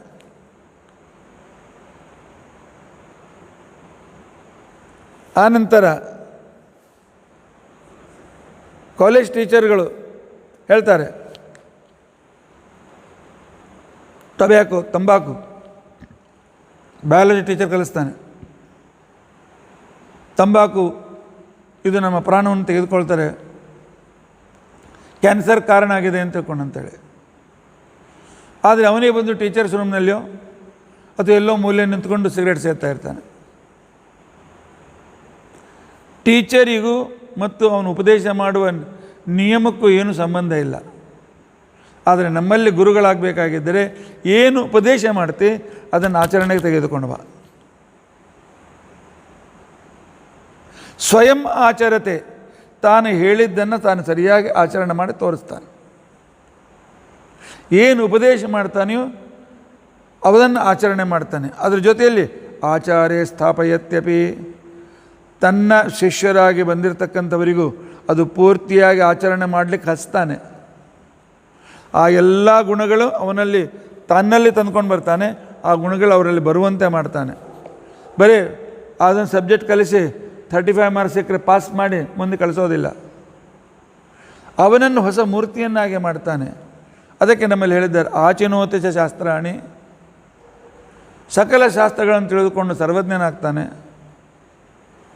ಆ ನಂತರ ಆಚಾರ್ಯ ಸ್ಥಾಪಯತ್ಯಪಿ, ತನ್ನ ಸಂಪರ್ಕಕ್ಕೆ ಬಂದಿರತಕ್ಕಂಥ ಎಲ್ಲ ಭಕ್ತರಿಗೂ ಅದು ಅವರ ಜೀವನದಲ್ಲಿ ಬರುವಂತೆ ನೋಡ್ಕೊಳ್ತಾನೆ. ಸ್ವಯಂ ಆಚರತೆಯಸ್ತು, ತಾನು ಸ್ವತಃ ಆಚರಣೆ ಮಾಡಿ ತೋರಿಸ್ತಾನೆ. ಶಿವನು ಮಾಡಿ ಅಂತ ಹೇಳಿ ಕಳಿಸೋದಿಲ್ಲ. ಇದು ಆಚಾರ್ಯ. ಆದ್ದರಿಂದ ಇವತ್ತು ನಾವು ಆಚಾರ್ಯ ಡೇ ಅಂತ ತಿಳ್ಕೊಂಡು ಅಂತೇಳಿ ಬಳಸಲ್ಲ. ನಮ್ಮ ನಿಜವಾಗಿಯೂ ಗುರು ಪೂರ್ಣಿಮಾ ಶ್ರಾವಣ ಶುದ್ಧ ಪೂರ್ಣಿಮೆ ದಿವಸ ಇದೆ. ಇಂಗ್ಲೀಷ್ ತಾರೀಕು ಸಂಬಂಧ ಇಲ್ಲ, ಬೇಡ. 5ನೇ ತಾರೀಕು ಸೆಪ್ಟೆಂಬರ್ ಬಂದಾಕ ನಂಗೆ ಟೀಚರ್ಸ್ ಡೇ ನೆನಪಾಗ್ತಿದ್ರೆ ಅವತ್ತಿನ ದಿವಸ ಆಚಾರ್ಯ ದಿನ ಅಂತ ತಿಳ್ಕೊಂಡಂತ ಯಾಕನ್ಬಾರ್ದು? ಇನ್ನು ನಮಗೆ ಬಹಳ ಅದ್ಭುತ ಆಚಾರ್ಯರು ಸಿಕ್ಕಿದ್ದಾರೆ. ಆ ಆಚಾರ್ಯರು ಹೇಗೆಂದರೆ ಜಗದುಪಕಾರಕ ಆಚಾರ್ಯರು. ಅವ್ರು ಯಾರು? ಶಾಸ್ತ್ರ ಹೇಳ್ತದೆ, ಆಚಾರ್ಯ ಪವನೋಸ್ಮಾಕಂ. ನಮ್ಮ ಆಚಾರ್ಯರು ಅಂತಿಕೊಂಡಂತಂದ್ರೆ ವಾಯುದೇವರು. ಆಚಾರ್ಯಾಣಿ ಚ ಭಾರತಿ, ಗುರುಪತ್ನಿ ಯಾರು? ಭಾರತೀ ದೇವಿ, ಭಾರತೀ ಸರಸ್ವತಿ. ಇಲ್ಲಿ ವಾಯು ಮತ್ತು ಬ್ರಹ್ಮ. ಇನ್ನು ಈ ಆಚಾರ್ಯರು ಯಾರ ಬಗ್ಗೆ ತಿಳಿಸಿ ಹೇಳ್ಕೊಡ್ತಾರೆ? ದೇವೋ ನಾರಾಯಣ ಸಾಕ್ಷಾತ್. ಯಾವನ ಬಗ್ಗೆ ನಾವೆಲ್ಲ ತಿಳಿದುಕೊಳ್ಬೇಕಾಗಿದೆ ಅಲ್ಲ, ಅವನು ಸಾಕ್ಷಾತ್ ಭಗವಂತ, ಸರ್ವಜ್ಞ, ಸರ್ವಸ್ವತಂತ್ರ.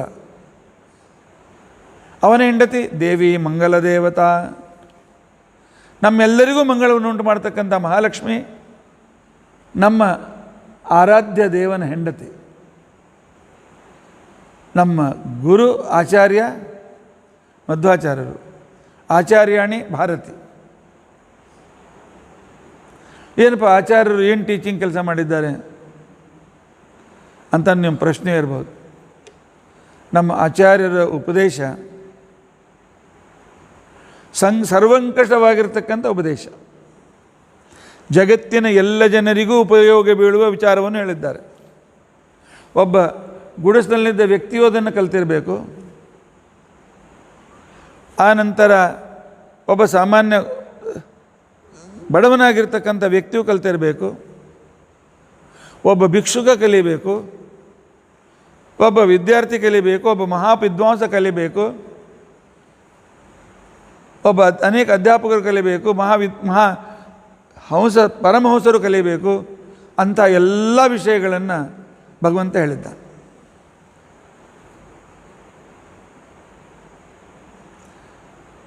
ಮಧ್ವಾಚಾರ್ಯ ನಮಗೆ ಕಲಿಸಿಕೊಟ್ಟಿದ್ದಾರೆ. ಮೊದಲೇದೇನು ಕಲಿಸಿಕೊಡ್ತಾರೆ? ಜೀವನದಲ್ಲಿ ನಾವು ಯಾರ್ಯಾರನ್ನು ನಂಬ್ತೇವೆ, ಒಂದು ದಿವಸ ಅವ್ರ ಕೈ ಕೊಟ್ಬಿಡ್ತಾರೆ. ಈ ರೀತಿಯಾಗಿ ಜೀವನದಲ್ಲಿ ಮೇಲಿಂದ ಮೇಲೆ ಅಸಫಲರಾಗ್ತಕ್ಕಂಥ ನಮಗೆ ಮೇಲಿನವರು ಪಾಲಿಟಿಕ್ಸ್ ಮಾಡ್ತಾರೆ. ಮೇಲಿನವರ ಪಾಲಿಟಿಕ್ಸ್ದಿಂದ ನಾವು ಉದ್ವಿಗ್ನರಾಗ್ತೇವೆ. ನೌಕರಿ ಬೇಡ ಆಗ್ತದೆ, ಬಿಡಲಿಕ್ಕೆ ಆಗೋದಿಲ್ಲ. ಇಂಥವರಿಗೆ ಪರಮಾತ್ಮ ಆಚಾರ್ಯರು ಏನು ಕಲಿಸಿಕೊಟ್ರು? ನನ್ನ ಮತದಲ್ಲಿ ಹರಿಪರತರಹ, ಸರ್ವಶ್ರೇಷ್ಠ ಪರಮಾತ್ಮ, ಇವನನ್ನು ನಂಬ್ರಿ. ಉಳಿದವರನ್ನು ನಂಬಿದರೆ ಅಷ್ಟಕ್ಕಟ್ಟೆ. ಮಿನಿಸ್ಟ್ರನ್ನು ನಂಬಿದರೆ ಮಿನಿಸ್ಟರ್ ಇರುವವರೆಗೂ, ನಂತರ ಏನಿಲ್ಲ, ಏನು ಪ್ರಯೋಜನ ಇಲ್ಲ. ಅವನು ಯಾರು ಕೇಳೋದಿಲ್ಲ. ನಂಬೋದಿದ್ದರೆ ನನ್ನ ಸ್ವಾಮಿಯಾದಂಥ ಶ್ರೀಹರಿಯನ್ನು ನಂಬಿ. ನಮ್ಮ ಆಚಾರ್ಯರು ಹೇಳಿಕೊಟ್ಟಿದ್ದಾರೆ. ಒಳ್ಳೆ ಟೀಚರ್. ಜಗತ್ತಿನಲ್ಲಿ ಯಾರನ್ನು ನಂಬಿದರೆ ಸುಖ ಸಿಗ್ತದೆ, ಇವರೊಬ್ಬನೇ ವ್ಯಕ್ತಿ. ನೆನಪು ಇಟ್ಕೊಳ್ಳಿ, ಇವನ ಹತ್ರ ಮಾತ್ರ ಎಕ್ಸ್ಟ್ರಾ ಸುಖ ಇದೆ. ಆನಂದ ಪರಿಪೂರ್ಣನಾಗಿ ಮತ್ತು ಪರಿಪೂರ್ಣ ಸುಖದ ರಾಶಿ ಅವನ ಹತ್ರ ಇದೆ. ಬಂದವರಿಗೆಲ್ಲ ಕೊಡ್ತಾನೆ. ತೆಗೆದುಕೊಳ್ಳಿ, ನಿಮ್ಮ ಯೋಗಿತಾನದವ್ರ ತೊಗೊಂಡು ಹೋಗಿ ಅಂತ ತಿಳ್ಕೊಂಡು ಅಂತೇಳಿ. ಇವನೊಬ್ಬನೇ ಸುಖದಾಯಕ. ನೆನಪಿನ ಇಟ್ಕೊಳ್ಳಿ. ಯಾರನ್ನು ನಂಬಿ ಕೊಡಬೇಡಿ. ಯಾವಾಗ ಯಾರು ಕೈ ಕೊಡ್ತಾರೆ ಹೇಳಕ್ಕೆ ಬರೋದಿಲ್ಲ. ಕೆಲವರು ಆಸೆ ತೋರಿಸ್ತಾರೆ. ಒಂದು ಸಲ ಒಂದು ಮನೆ ಎದುರಿಗೆ ಭಿಕ್ಷುಕ ನಿಂತಿದ್ದಂತೆ. ಭಿಕ್ಷಕ ಓಂ ಭವತಿ ಭಿಕ್ಷಾಂದೇಹಿ ಅಂತ ಹೇಳಿದ್ಲು. ಆ ಮನೆ ಸೊಸೆ ಮನೆಯಲ್ಲಿದ್ಲು. ಬಂದು ಹೇಳಿದ್ಲು, ಇವತ್ತು ಮನೆಯಲ್ಲಿ ಏನಿಲ್ಲಪ್ಪ, ಇವತ್ತೇನು ಕೊಡಲಿಕ್ಕಾಗಲ್ಲಪ್ಪ, ಮುಂದೆ ಹೋಗು ಅಂತ ಹೇಳಿದ್ಲು. ಮುಂದೆ ಹೋದ. ತನ್ನ ಮನೆ ಮುಂದಿಂದ ಬಂದದ್ದನ್ನು ನೋಡಿ ಅವ್ರು ಸೊಸೆ ಅತ್ತಿ ತಮ್ಮ ಮನೆ ಗೇಟ್ನಿಂದ ಅವ್ನು ಮುಂದೆ ಬಂದಿದ್ದು ನೋಡಿದ್ಲು. ಎಲ್ಲೋ ಗುಡಿಗೆ ಹೋಗಿದ್ಲು, ಬರ್ತಿದ್ಲು. ಬೆಟ್ಟ ಅಂತೇಳಿ, ನೀನು ಆ ಮನೆಗೆ ಹೋಗಿದ್ದೆ.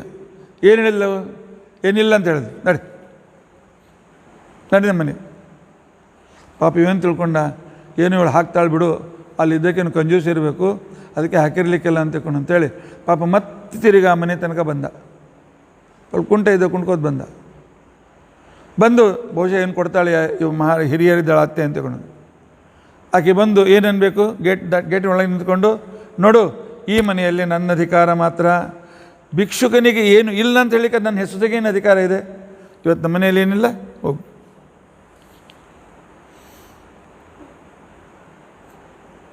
ಜಗತ್ತಿನಲ್ಲಿ ಜನರನ್ನು ನಂಬಿದರೆ ಹೀಗೆ ಆಗ್ತದೆ. ಆಸೆ ತೋರಿಸ್ತಾರೆ, ನಿಮ್ಗೆ ಭಾಳ ಒಳ್ಳೆಯ ನೌಕರಿ ಕೊಡ್ತೀವಿ ಅಂತೇಳಿ ಹಣ ತೆಗೆದುಕೊಳ್ತಾರೆ, ಮೋಸ ಮಾಡ್ತಾರೆ. ನೌಕರಿ ಇಲ್ಲ, ಮತ್ತೇನಿಲ್ಲ, ಹಣನೂ ಹೋಯ್ತು, ನೌಕರಿನೂ ಇಲ್ಲ. ಯಾರನ್ನು ನಂಬಿ ಇಲ್ಲವ, ಯಾರ ವ್ಯಕ್ತಿನ ನಂಬಿದರೆ ಯಾರು ಕೆಡೋದಿಲ್ಲ. ನಂಬಿ ಕೆಟ್ಟವರಿಲ್ಲವೋ ಅಂಥೇಳಿ ನಿಮಗೆ ಬೇಕಾದ ಸುಖವನ್ನು ಕೊಡ್ತಕ್ಕಂಥ ಸರ್ವೋತ್ತಮ ವ್ಯಕ್ತಿ ಅವನು ಶ್ರೀಹರಿ. ಒಳಗೆ ಕೂತ್ಕೊಂಡಿದ್ದಾನಲ್ಲ ವೆಂಕಟೇಶ್ ದೇವರು, ಅವನೇ ಹರಿಪರತರಹ, ಸರ್ವಶ್ರೇಷ್ಠನಾಗಿರ್ತಕ್ಕಂಥ ವ್ಯಕ್ತಿ.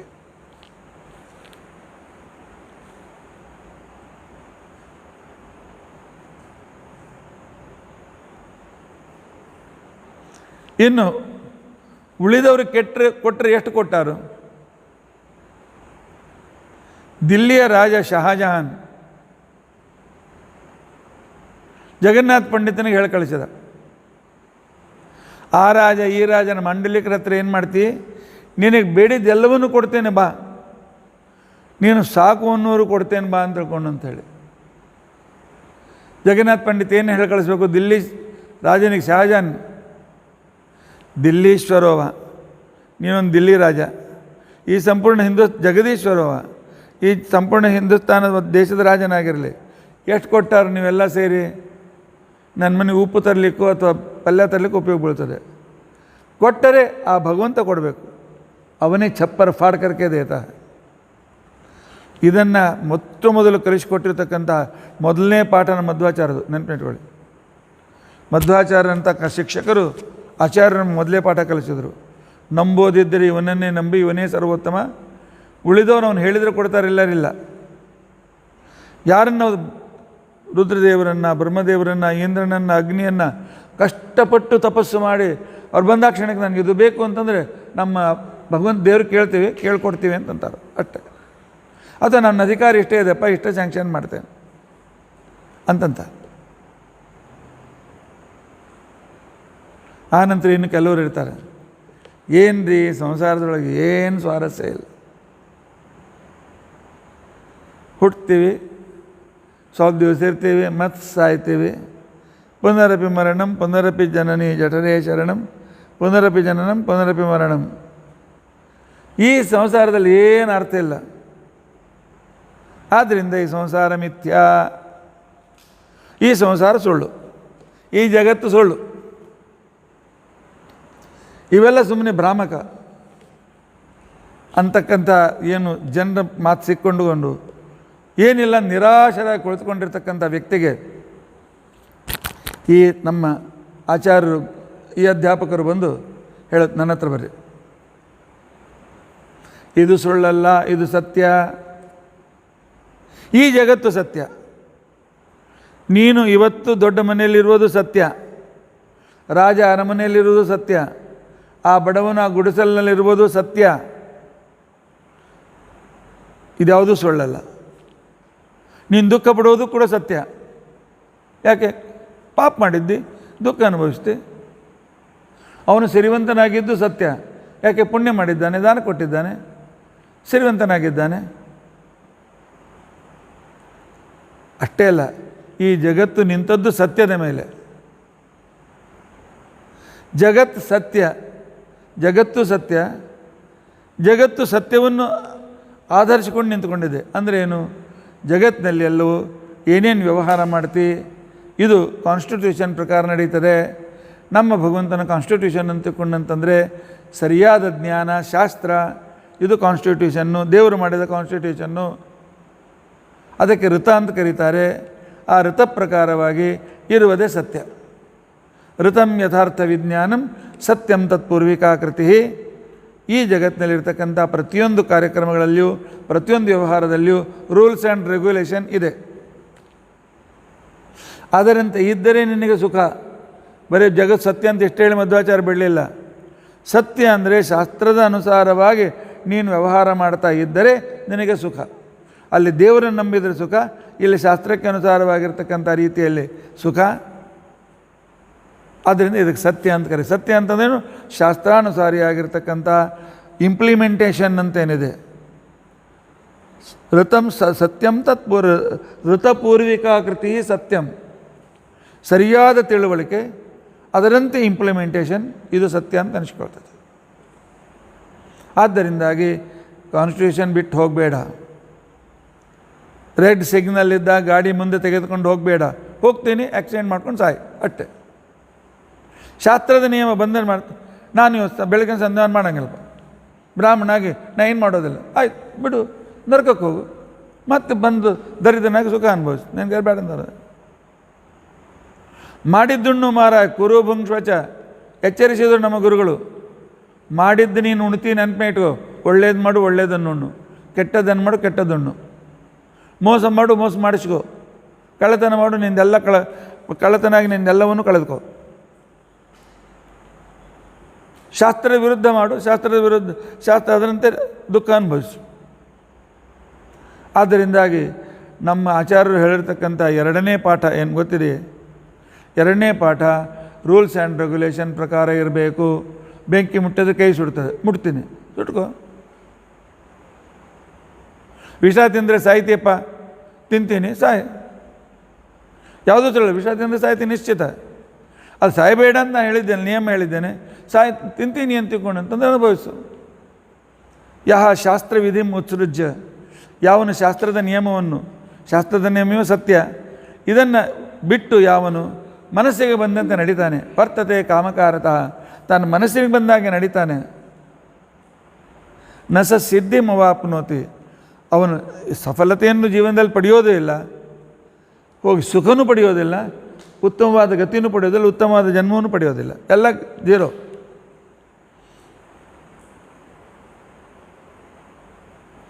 ಇಲ್ಲ, ನಮ್ಮ ಸುಖ ದುಃಖಕ್ಕೆ ಕಾರಣ ಅಂತ ತಿಳ್ಕೊಂಡಂತಂದರೆ ಅವನು ನನಗಿಂತ ಶ್ರೀಮಂತನಾಗಿದ್ದಾನೆ, ಇದು ದುಃಖಕ್ಕೆ ಕಾರಣ. ಒಂದು ಊರಿತ್ತು, ಆ ಊರಿನಲ್ಲಿ ಎಲ್ಲರೂ ನೆಮ್ಮದಿಯಿಂದ ಇದ್ದರು, ಎಲ್ಲರೂ ನೆಮ್ಮದಿಯಿಂದ ಇದ್ದರು. ಅವ್ರವ್ರು ಬೇಕಾದ ರೀತಿ ಎಷ್ಟು ಸಿಕ್ಕಷ್ಟು ಸಂತುಷ್ಟವಾಗಿದ್ದರು, ಒಬ್ಬರಿಗೊಬ್ಬರು ಸಹಕಾರ ಎಲ್ಲ ಮಾಡ್ತಾಯಿದ್ರು. ಇವರು ಈ ರೀತಿಯಾಗಿ ಸಂತೋಷದಿಂದ ಇದ್ದಾರೆ ಅಂತ ತಿಳ್ಕೊಂಡು ಹೇಳಿ ಭಗವಂತನಿಗೆ ಏನು ಅನಿಸ್ತು, ಪರಮಾತ್ಮ ಆಕಾಶವಾಣಿಯಿಂದ ಹೇಳಿದ, ನಾಳಿನ ದಿವಸ ಸೂರ್ಯೋದಯ 7 ಗಂಟೆಗಿದೆ, 7ರಿಂದ 7:30ವರೆಗೂ ನೀವು ಕಣ್ಣು ಮುಚ್ಚಿ ನಿಮಗೆ ಏನು ಬೇಕು ಅಂತ ಧ್ಯಾನ ಮಾಡ್ತಾರೆ, ಎಲ್ಲವೂ ನಿಮಗೆ ಸಿಗ್ತದೆ. ಆಕಾಶವಾಣಿ ಆಯಿತು. ಆ ನಂತರ ಎಲ್ಲರೂ ಪ್ಲ್ಯಾನ್ ಮಾಡಿಕೊಂಡ್ರು, ನಾನು ಏನು ಬೇಡಬೇಕು ಅಂತ ತಿಳ್ಕೊಂಡು, ನನಗೇನಿದ್ದರೆ ನನ್ನ ಸರಿ ಇರ್ತದೆ ಅಂತ ತಿಳ್ಕೊಂಡು ಪ್ಲ್ಯಾನ್ ಮಾಡ್ಕೊಂಡು ಇಟ್ಕೊಂಡ್ರು. ಬೆಳಗ್ಗೆ 7 ಗಂಟೆಗೆ ಕಣ್ಣು ಮುಚ್ಚಿದ್ರು. ಒಬ್ಬನು ಹೇಳ್ದ, ನನಗೆ 5 ಅಂತಸ್ತಿನ ಮನೆ ಬೇಕು, ಒಬ್ಬನು ನನಗೆ 100 ಗುಣಗಿದ್ದ ಮನೆ ಬೇಕು, ಇನ್ನೊಬ್ಬನು ನನಗೆ ಬಹಳ ಸಂಪತ್ತಿ ಬೇಕು, ಇನ್ನೊಬ್ಬನು ನಾನು ಮಂತ್ರಿ ಆಗಬೇಕು, ಮತ್ತೊಬ್ಬ ರಾಜನಾಗಬೇಕು. ಈ ರೀತಿಯಾಗಿ ಪ್ರತಿಯೊಬ್ಬರು ತಮ್ಮ ಬೇಡ್ಕೊಂಡ್ರು. ಮೊದಲೇ ಸುಖವಾಗಿದ್ದರು, ಇದನ್ನು ಬೇಡ್ಕೊಂಡ್ರು. ಬೇಡ್ಕೊಂಡ ಆ ಕ್ಷಣಕ್ಕೇನೆ ಆ ಕಾಲದಲ್ಲಿ ಆವಾಗ ಪರಮಾತ್ಮ ಮತ್ತೆ ಮೇಲಿನಿಂದ ಗಂಟೆ ಬಾರಿಸಿದ, ಇನ್ನೂ 1 ನಿಮಿಷ ಟೈಮ್ ಇದೆ, ಹೇಳ್ಕೊಳ್ಳೋದು ಮುಗಿಸ್ಬಿಡಿ, ಆನಂತರ ಕಣ್ಣು ತೆಗೆಯಿರಿ ಅಂತ ಹೇಳೋದು. ಬೇಡ್ಕೊಂಡ್ರು, ಕಣ್ಣು ತೆಗೆದ್ರು. ಸಣ್ಣ ಮನೆ ಹೋಗಿ ದೊಡ್ಡ ಹಾಲು, 5 ಅಂತಸ್ತಿನ ಮನೆ ನಂದೇ ಆಗಿತ್ತು. ಭಾಳ ಸಂತೋಷ ಆಯಿತು. ಸ್ವಲ್ಪ ಅಲ್ಲಿ ಇಲ್ಲಿ ತಿರುಗಾಡಿ ಬಂದ. ಎಂಥ ಅನುಕೂಲತೆ ಇದೆ, ಎಲ್ಲ ಫರ್ನಿಚರ್ ಇದೆ, ಪ್ರತಿಯೊಂದಾಗಿದೆ. ಮಾಳಿಗೆ ಮೇಲೆ ಹೋದ. ಮಾಳಿಗೆ ಮೇಲಾಗಿ ನೋಡ್ತಾನೆ, ಬಾಜುಕಿನೊಂದು 7 ಅಂತಸ್ತಿನ ಮನೆ. ದುಃಖ ಚಾಲು ಆಯಿತು. ಅವನದು 7 ಅಂತಸ್ತಿನ ಮನೆ ಇದೆ, ನಂದು 5 ಅಂತಸ್ತಿನ ಮನೆ ಇದೆ. ಜಗತ್ತಿನಲ್ಲಿ ದುಃಖಕ್ಕೆ ಕಾರಣ ನನ್ನ ಹತ್ರ ಇದ್ದದ್ದು ಸುಖದಾಯಕ ಅಂತ ತಿಳಿದುಕೊಳ್ಳೋದಿಲ್ಲ, ನನ್ನ ಹತ್ರ ಇಲ್ಲದೇ ಇದ್ದದ್ದು ಅವನು ಸುಖದಾಯಕ ಅಂತ ತಿಳ್ಕೊಂಡಿರ್ತಾನೆ. ನನಗಿಂತ ಹೆಚ್ಚು ಅವನಿಗಿದೆಲ್ಲ ಇದೇ ದುಃಖಕ್ಕೆ ಕಾರಣ. ಜಗತ್ತಿನಲ್ಲಿ ದುಃಖಕ್ಕೆ ಕಾರಣ ಮತ್ತೇನೂ ಇಲ್ಲ. ನಮಗೆ ಬೇಕಾಗಿರ್ತಕ್ಕಂಥ ಬೇಡಿಕೆ ಎಷ್ಟು? ನನಗಿರ್ತಕ್ಕಂಥ ಬೇಡಿಕೆ ನಾನು 2 ಹೊತ್ತು ಊಟ ಸಿಗಬೇಕು, ನನ್ನ ಮೈ ತುಂಬ ಮರ್ಯಾದೆ ಎಂದೇ ಅನುಕೂಲವಾಗಿರ್ತಕ್ಕಂಥ ಬಟ್ಟೆ ನನಗಿರಬೇಕು. ಇಷ್ಟು ನನಗಿದ್ದರೆ ಊಟ ಸಿಗಬೇಕು, ನಿದ್ದೆ ಆಗಬೇಕು, ಇರಲಿಕ್ಕೆ ಒಂದು ಮನೆ ಬೇಕು. ನಾನು ಆನಂದ ಪಡುವುದಕ್ಕೋಸ್ಕರ, ತೃಪ್ತಿ ಪಡುವುದಕ್ಕೋಸ್ಕರ ಇಷ್ಟೇ ಸಾಕು. ಆದರೆ ನಮ್ಮ ದುಃಖ ಏನು ಅಂತಂತ ಹೇಳಿದರೆ, ನನಗೆ 10,000 ಸಂಬಳ ಇದೆ, ಅವನಿಗೆ 20,000 ಇದೆ. ಅಯ್ಯೋ ನನಗಿಲ್ಲ, ಇಲ್ಲ, ದುಃಖಕ್ಕೆ ಚಾಲು. ಇನ್ನು 10,000ದಿಂದ ಹೊಟ್ಟೆ ತುಂಬ್ತಲ್ಲ, 10,000 ನಿನಗೆಲ್ಲ ಅನುಕೂಲ ಇದೆಯಲ್ಲ. ಲಕ್ಷ ಪಗಾರ, ಅವನಿಗೆ 1,10,000 ಇದೆ, ಅದೇ ದುಃಖಕ್ಕೆ ಕಾರಣ. ಲಕ್ಷ ಇದೆ ಅಂತ ಅನ್ನೋದು, ಲಕ್ಷ ರೂಪಾಯಿ ಇದೆ ಅಂತ ಅನ್ನೋದು ಸಂತೋಷದ ಕಾರಣ ಅಲ್ಲ. ಆದ್ದರಿಂದಾಗಿ ಜಗತ್ ಪರಮಾತ್ಮ ತೋರಿಸಿಕೊಟ್ರು, ಭಿನ್ನ ಜೀವಗಣಾ, ದುಃಖ ಪಡಬೇಡಿ. ಅವನು 5 ಅಂತಸ್ತಿನ ಪಡೆಯುವಷ್ಟು ಪುಣ್ಯ ಮಾಡಿದ್ದ, 5 ಅಂತಸ್ತು ಸಿಕ್ಕಿದೆ ನಿನಗೆ. ಅವನಿಗೆ 7 ಅಂತಸ್ತಿನ ಪುಣ್ಯ ಇತ್ತು, 7 ಅಂತಸ್ತು ಸಿಕ್ಕಿದೆ. ಅವನಿಗೆ ಗುಡಿಸಲು ಬೇಕಾಗಿತ್ತು, ಅವನ ಕರ್ಮ ಅಷ್ಟೇ ಇತ್ತು, ಗುಡಿಸಲು ಸಿಕ್ಕಿದೆ. ಅವನು ಅನ್ನದಾನ ಮಾಡಿರಲಿಲ್ಲ, ಆದ್ದರಿಂದ ಊಟಕ್ಕೋಸ್ಕರ ಭಾಳ ಕಷ್ಟಪಡ್ತಾನೆ. ಕನ್ಯಾದಾನ ಮಾಡಿಲ್ಲ, ಅದೊಂದು ಒಳ್ಳೆ ಹೆಂಡತಿ ಸಿಕ್ಕಿಲ್ಲ.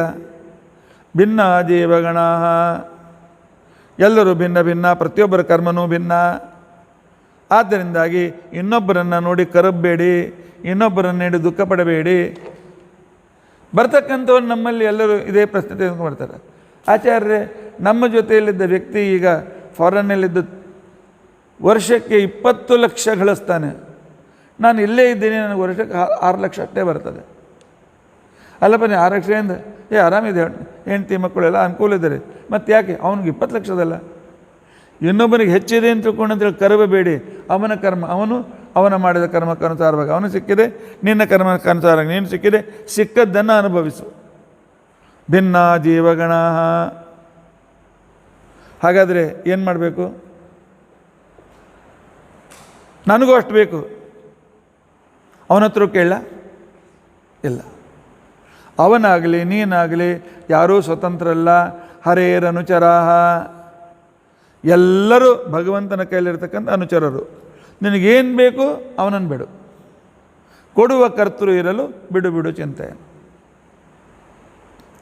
ಆದ್ದರಿಂದ ಇನ್ನೊಬ್ಬರನ್ನು ನೋಡಿ ದುಃಖ ಪಡುವ ಬದಲಾಗಿ ನನ್ನಲ್ಲಿದ್ದದ್ದನ್ನು ನೋಡಿ ಸಂತೋಷಪಟ್ಟು, ಬರೇ ಭಗವಂತನ ಅನುಗ್ರಹ ಇದೆ, ಪರಮಾತ್ಮ ಎಷ್ಟು ಕೊಟ್ಟಿದ್ದಾನಪ್ಪ ಅಂತ ತಿಳ್ಕೊಂಡು ಸಂತೋಷ ಪಡ್ತಿದ್ರೆ ಆಗ ಪರಮಾತ್ಮ ಇನ್ನೂ ಹೆಚ್ಚು ಕೊಡ್ತಾನೆ, ಇನ್ನೂ ಹೆಚ್ಚು ಕೊಡ್ತಾನೆ. ನೀನು ಬೇಡೋದಕ್ಕಿಂತಲೂ ಹೆಚ್ಚಾಗಿ ಕೊಡ್ತಾನೆ. ನಮ್ಮ ಅನುಭವದ ಮಾತಿದು, ನೆನಪಿಟ್ಕೊಳ್ಳಿ.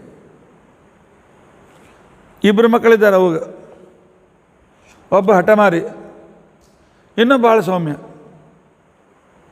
ತನ್ನಷ್ಟಕ್ಕೆ ತಾನು ಆಟ ಆಡ್ತಾ ಇರ್ತಾನೆ, ತನ್ನಷ್ಟಕ್ಕೆ ತಾನು ಊಟಕ್ಕೆ ಬಂದಾಗ ಬರ್ತಾನೆ, ಹಾಕಿದಷ್ಟು ತಿಂತಾನೆ, ಮತ್ತು ಆಟ ಆಡ್ತಾನೆ, ಅಷ್ಟರಲ್ಲೇ ತೃಪ್ತನಾಗಿರ್ತಾನೆ.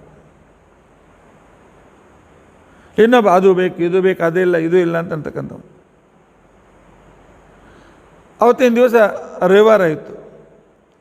ಅವರ ತಾಯಿ ರಾಮನುಂಡಿ ಮಾಡ್ತಾಯಿದ್ಲು.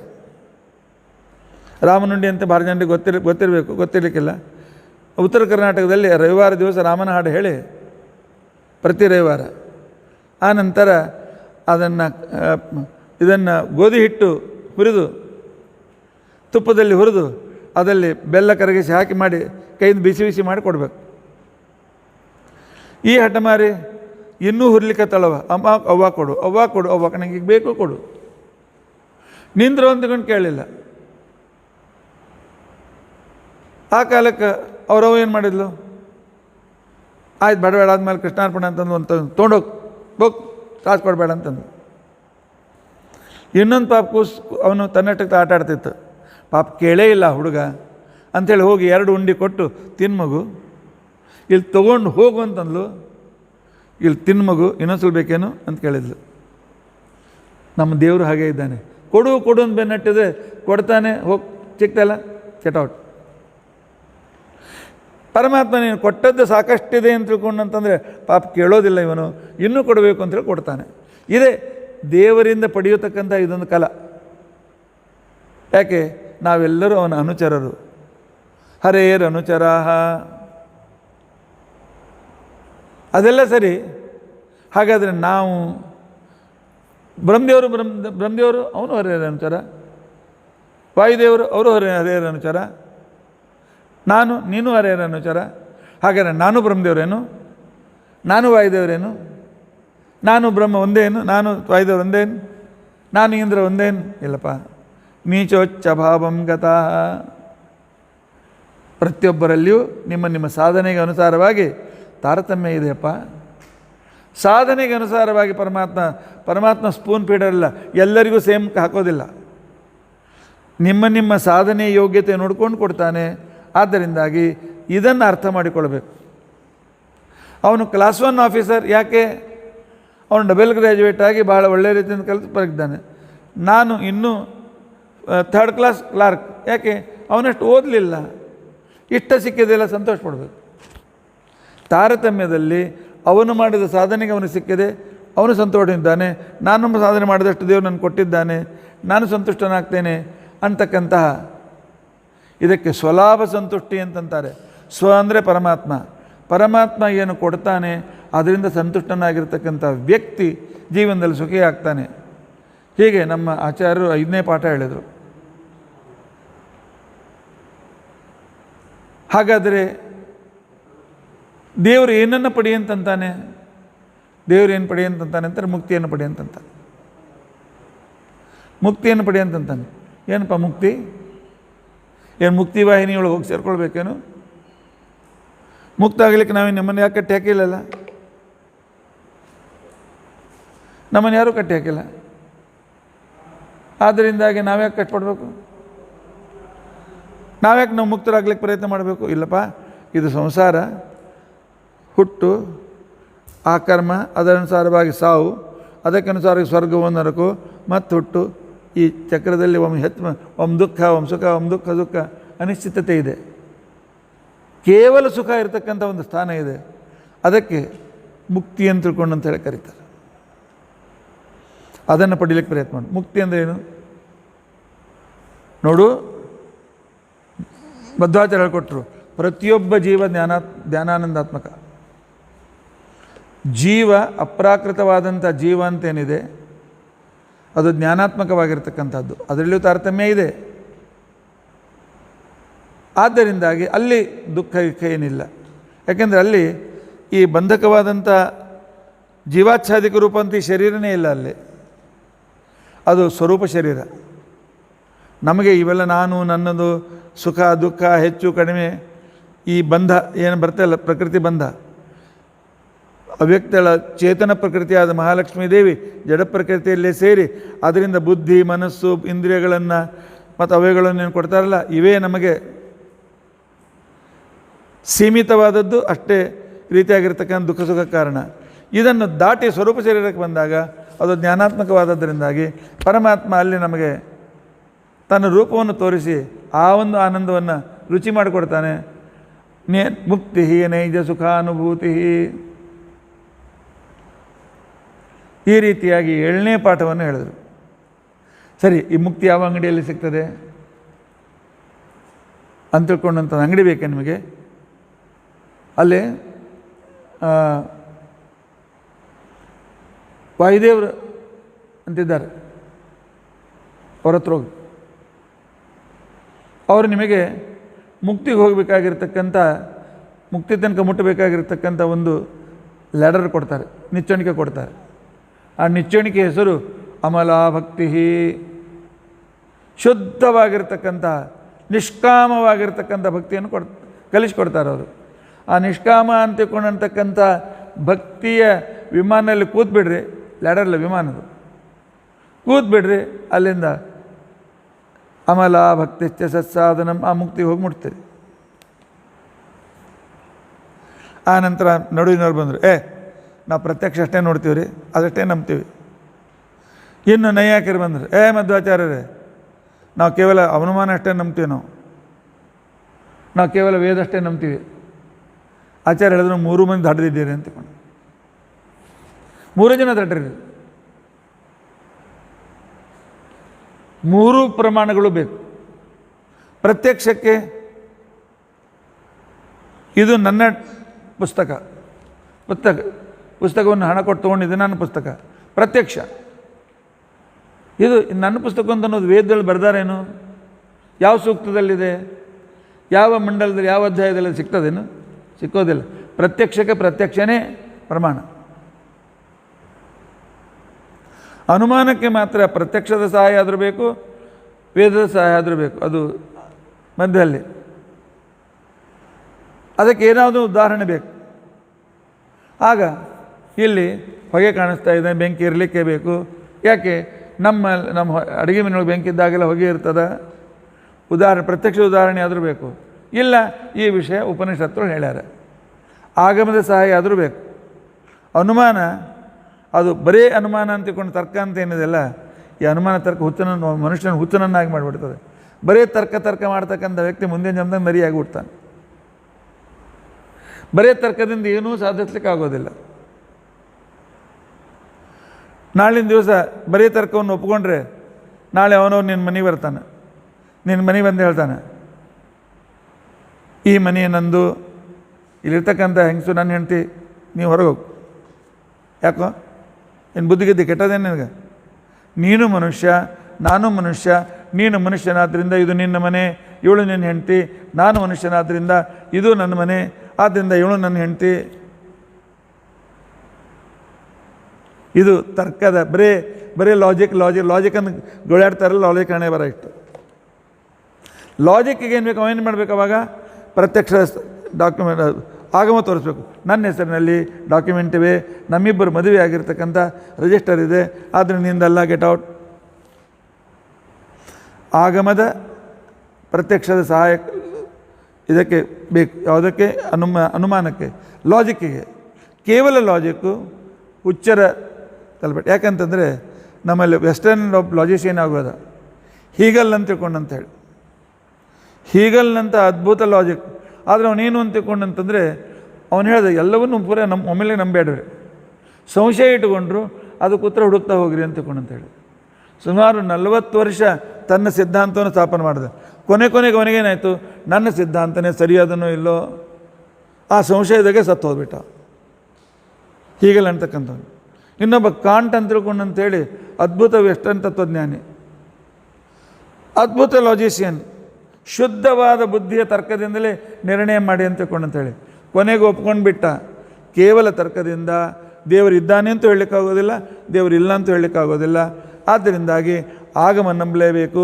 ಕೇವಲ ಶುದ್ಧಿ ಪ್ಯೂವರ್ ಒಂದು ಗ್ರಂಥ ಇದೆ, ಶುದ್ಧ ಬುದ್ಧಿವಾದ ಅಂತ ತಿಳ್ಕೊಂಡಂತೇಳಿ, ಪ್ಯೂರಲ್ ಇಂಟೆಕ್ಚುವಲ್ ಅಂತ ಪುಸ್ತಕ ಇದೆ, ನೆನಪಿಗೆ ಬರ್ತಾ ಇಲ್ಲ. ಅದರಲ್ಲಿ ಇಷ್ಟು ಅದ್ಭುತ ಪುಸ್ತಕ ಇದೆ. ನಿಜವಾಗಿಯೂ ಅತ್ಯಂತ ಪ್ರಬುದ್ಧ ತಲೆ ಇದ್ದವರು ಓದಬೇಕಾಗಿರ್ತಕ್ಕಂಥ ಪುಸ್ತಕ, ಸುಮ್ಮನೆ ಅರ್ಥ ಆಗೋದಿಲ್ಲ. ಆದರೆ ಅದರಲ್ಲಿ ಕೊನೆಗೇನು ಹೇಳ್ತಾನೆ ಅಂತಂದರೆ, ಇದು ಕೇವಲ ಸರ್ಕಸ್ ಆಯಿತು, ಇಲ್ಲ ನನಗೆ ಅದಕ್ಕೋಸ್ಕರ ಪ್ರಮಾಣ ಪ್ರತ್ಯಕ್ಷ ಆದರೂ ಬೇಕು, ಇಲ್ಲ ಒಂದು ಆಗಮದ ಪ್ರಮಾಣ ಆದರೂ ಬೇಕು, ಅನುಭವದ ಪ್ರಮಾಣ ಬೇಕು ಅಂತ ತಿಳ್ಕೊಂಡಂತ ಹೇಳ್ತಾನೆ. ಆದ್ದರಿಂದಾಗಿ ಯಕ್ಷಾದಿತ್ಯತೆಯಂ ಪ್ರಮಾಣಂ ಅಖಿಲ. ಸರಿಯಪ್ಪ, 8 ಪಾಠ ಹೇಳಿ ಮುಗಿಸಿದ್ರಿ ನೀವು. 9ನೇ ಪಾಠ ಕೊನೆಗೇನು? ವೇದ ಹೋದ್ರಿ, ವೇದದೊಳಗೆ ಇವೆಲ್ಲ ವಿಚಾರ ಹೇಳಿದ್ದಾರೆ. ವೇದದಲ್ಲಿ ಅಖಿಲ ಆಮ್ನಾಯೈಕ ವೇದ್ಯೋ ಹರಿ. ಜಗತ್ತಿನಲ್ಲಿ ಎಷ್ಟು ಶಬ್ದ ಇದೆ, ಜಗತ್ತಿನಲ್ಲಿ ಎಷ್ಟು ಧ್ವನಿಗಳಿವೆ, ಜಗತ್ತಿನಲ್ಲಿ ಎಷ್ಟು ಗ್ರಂಥಗಳಿವೆ, ಜಗತ್ತಿನಲ್ಲಿ ಎಷ್ಟು ವೇದಗಳಿವೆ, ಎಷ್ಟು ಪುರಾಣ ಇವೆ, ಎಷ್ಟು ಶಾಸ್ತ್ರ ಇವೆ, ಇದೆಲ್ಲವೂ ಭಗವಂತನ ಸರ್ವೋತ್ತಮತ್ವವನ್ನು ಹೇಳ್ತಾರೆ. ಇದನ್ನು ಬಿಟ್ಟು ಬೇರೆ ಏನನ್ನೂ ಹೇಳೋದಿಲ್ಲ. ನಮ್ಗೆ ಬೇರೆ ಅರ್ಥ ಆಗ್ತದೆ, ನಮ್ಮ ಬುದ್ಧಿ ಸರಿಯಿಲ್ಲ, ನಮಗೆ ಸರಿಯಾಗಿ ಅರ್ಥ ಆಗಿಲ್ಲ ಅಂತ ಅರ್ಥ. ಈ ರೀತಿಯಾಗಿ 9 ಪಾಠಗಳನ್ನು ಜೀವನದಲ್ಲಿ ಸುಖವಾಗಿ ಇದ್ದು ಸುಖ ಅನುಭವಿಸುತ್ತಾ ಜ್ಞಾನವನ್ನು ಪಡೆದು ಅದರಿಂದ ವೈರಾಗ್ಯ ಭಕ್ತಿಗಳನ್ನು ಪಡೆದು ಮೋಕ್ಷಕ್ಕೆ ಹೋಗ್ತಕ್ಕಂಥ ದಾರಿಯನ್ನು ತಿಳಿಸಿಕೊಟ್ಟಿರ್ತಕ್ಕಂಥ ವ್ಯಕ್ತಿ ತಾವೂ ಸ್ವತಃ ಆ ರೀತಿಯಾಗಿ ಆಚರಣೆ ಮಾಡಿ ತಾವೂ ಸತತವಾಗಿ ಭಗವಂತನ ಚಿಂತನೆ ಮಾಡಿ ನಮಗೆ ಭಗವಂತನವರೆಗೂ ಮುಟ್ಟಿಸ್ತಕ್ಕಂತಹ ಕೇವಲ ಗ್ರ್ಯಾಜುಯೇಷನ್ ಪೋಸ್ಟ್ ಗ್ರ್ಯಾಜುಯೇಷನ್ ಅಲ್ಲ, ಮೋಕ್ಷದವರೆಗೂ ಮುಟ್ಟಿಸ್ತಕ್ಕಂಥ ಗುರುಗಳು, ಟೀಚರ್ ಅಂತಲೂ ಶಬ್ದ ಬೇಡ, ಗುರುಗಳು ಆಚಾರ್ಯರು, ಶ್ರೀಮದಾಚಾರ್ಯರು. ಅದಕ್ಕೋಸ್ಕರವೇ ಹಿರಿಯರು ಹೇಳಿದರು, ಆಚಾರ್ಯ ಶ್ರೀಮದಾಚಾರ್ಯ ಸಂತು ಮೇ ಜನ್ಮ ಜನ್ಮನಿ. ಶ್ರೀಮದಾಚಾರ್ಯರಂಥ ಆಚಾರ್ಯರೇ ನನ್ನ ಜನ್ಮದಲ್ಲಿರಲಿ ಅಂತ ತಿಳ್ಕೊಂಡಂತೇಳಿ ಅವರು ಹೇಳಿದರು. ಇನ್ನೊಬ್ಬರು ಹೇಳಿದರು, ಆಚಾರ್ಯ ಪವನೋಸ್ಮಾಕಂ ಆಚಾರ್ಯಾಣಿ ಚ ಭಾರತಿ ದೇವೋ ಹರಿ ಸಾಕ್ಷಾತ್ ದೇವೋ ಸಾಕ್ಷಾತ್ ಹರಿ ಸಾಕ್ಷಾತ್ ದೇವಿ ಮಂಗಲ ದೇವತಾ ಅಂತ ತಿಳ್ಕೊಂಡಂತೇಳಿ. ಆದ್ದರಿಂದಾಗಿ ದೇವಿಯರು, ಪರಮಾತ್ಮ ಲಕ್ಷ್ಮಿಯರು, ಗುರುಪತ್ನಿಯರು ವಾಯುದೇವರು, ಇವರನ್ನು ಆಶ್ರಯಿಸಿ ನಾವು ಭಾಗವತದಂಥ ಗ್ರಂಥ ಹೆಜ್ಜೆ ಹೆಜ್ಜೆಗೂ ಆಚಾರ ತಾತ್ಪರ್ಯ ಇಲ್ಲದೆ ಇದ್ದರೆ ಭಾಗವತ ಉಲ್ಟಾ ಸುಲ್ಟಾ ಏನೂ ಅರ್ಥ ಆಗೋದಿಲ್ಲ. ಹಾಗೆ ಪರಮಾತ್ಮನ ಶೈಲಿ ಅದು. ಪರಮಾತ್ಮ ಆ ರೀತಿಯಾಗಿರ್ತಕ್ಕಂಥ ತನ್ನ ಅದ್ಭುತವಾದ ಅಭಿಪ್ರಾಯ ಇಟ್ಕೊಂಡು ಹೇಳಿರ್ತಾನೆ. ಅಷ್ಟು ಬುದ್ಧಿ ನಮಗಿರೋದಿಲ್ಲ. ಇಂಥ ಆಚಾರ್ಯನ ಗುರುಗಳನ್ನು ನಂಬೋಣ. ದಿನಾಲು ಭಾಗವತ ಓದುವಾಗ ದಿನಾಲು ಶಿಕ್ಷಕ ದಿನವನ್ನು ಆಚರಣೆ ಮಾಡೋಣ. ಇಂಥ ಶಿಕ್ಷಕರಿದ್ದಾರೆ, ನಮ್ಮ ಮಾರ್ಗದರ್ಶನ ಸಿಗ್ತದೆ ಅಂಥೇಳಿ ಈ ಮಾತನ್ನು ಹೇಳ್ತಾ, ಮುಂದೆ ಭಾಗವತದಲ್ಲಿ ಪರಮಾತ್ಮ ತಾನು ಆ ಯಜ್ಞವನ್ನು ಮುಗಿಸಿದ ನಂತರ ಏನಾಯಿತು, ಹೇಗೆ ಪರಮಾತ್ಮ ಅದನ್ನೆಲ್ಲ ಅನುಕೂಲ ಮಾಡಿಕೊಟ್ಟ ಅಂತ ಅನ್ನೋದನ್ನು ನಾಳಿನ ದಿವಸ ದಕ್ಷ ಯಜ್ಞದ ಮಂಗಳ, ಭಾಗವತ್ ಮಂಗಳಲ್ಲ ಗಾಬರಿ ಆಗಬೇಡ್ರಿ, ದಕ್ಷ ಯಜ್ಞದ ಮಂಗಳ ಮುಂದೆ ಏನಾಯಿತು ಅಂತ ಅನ್ನೋದನ್ನು ತಿಳಿದುಕೊಳ್ಳಲಿಕ್ಕೆ ಪ್ರಯತ್ನಿಸೋಣ. ಇತಿ ಅದ್ಯ ಕಥಾ ಪ್ರಸಕ್ತಿ ಶ್ರೀಕೃಷ್ಣಾರ್ಪಣಮಸ್ತು.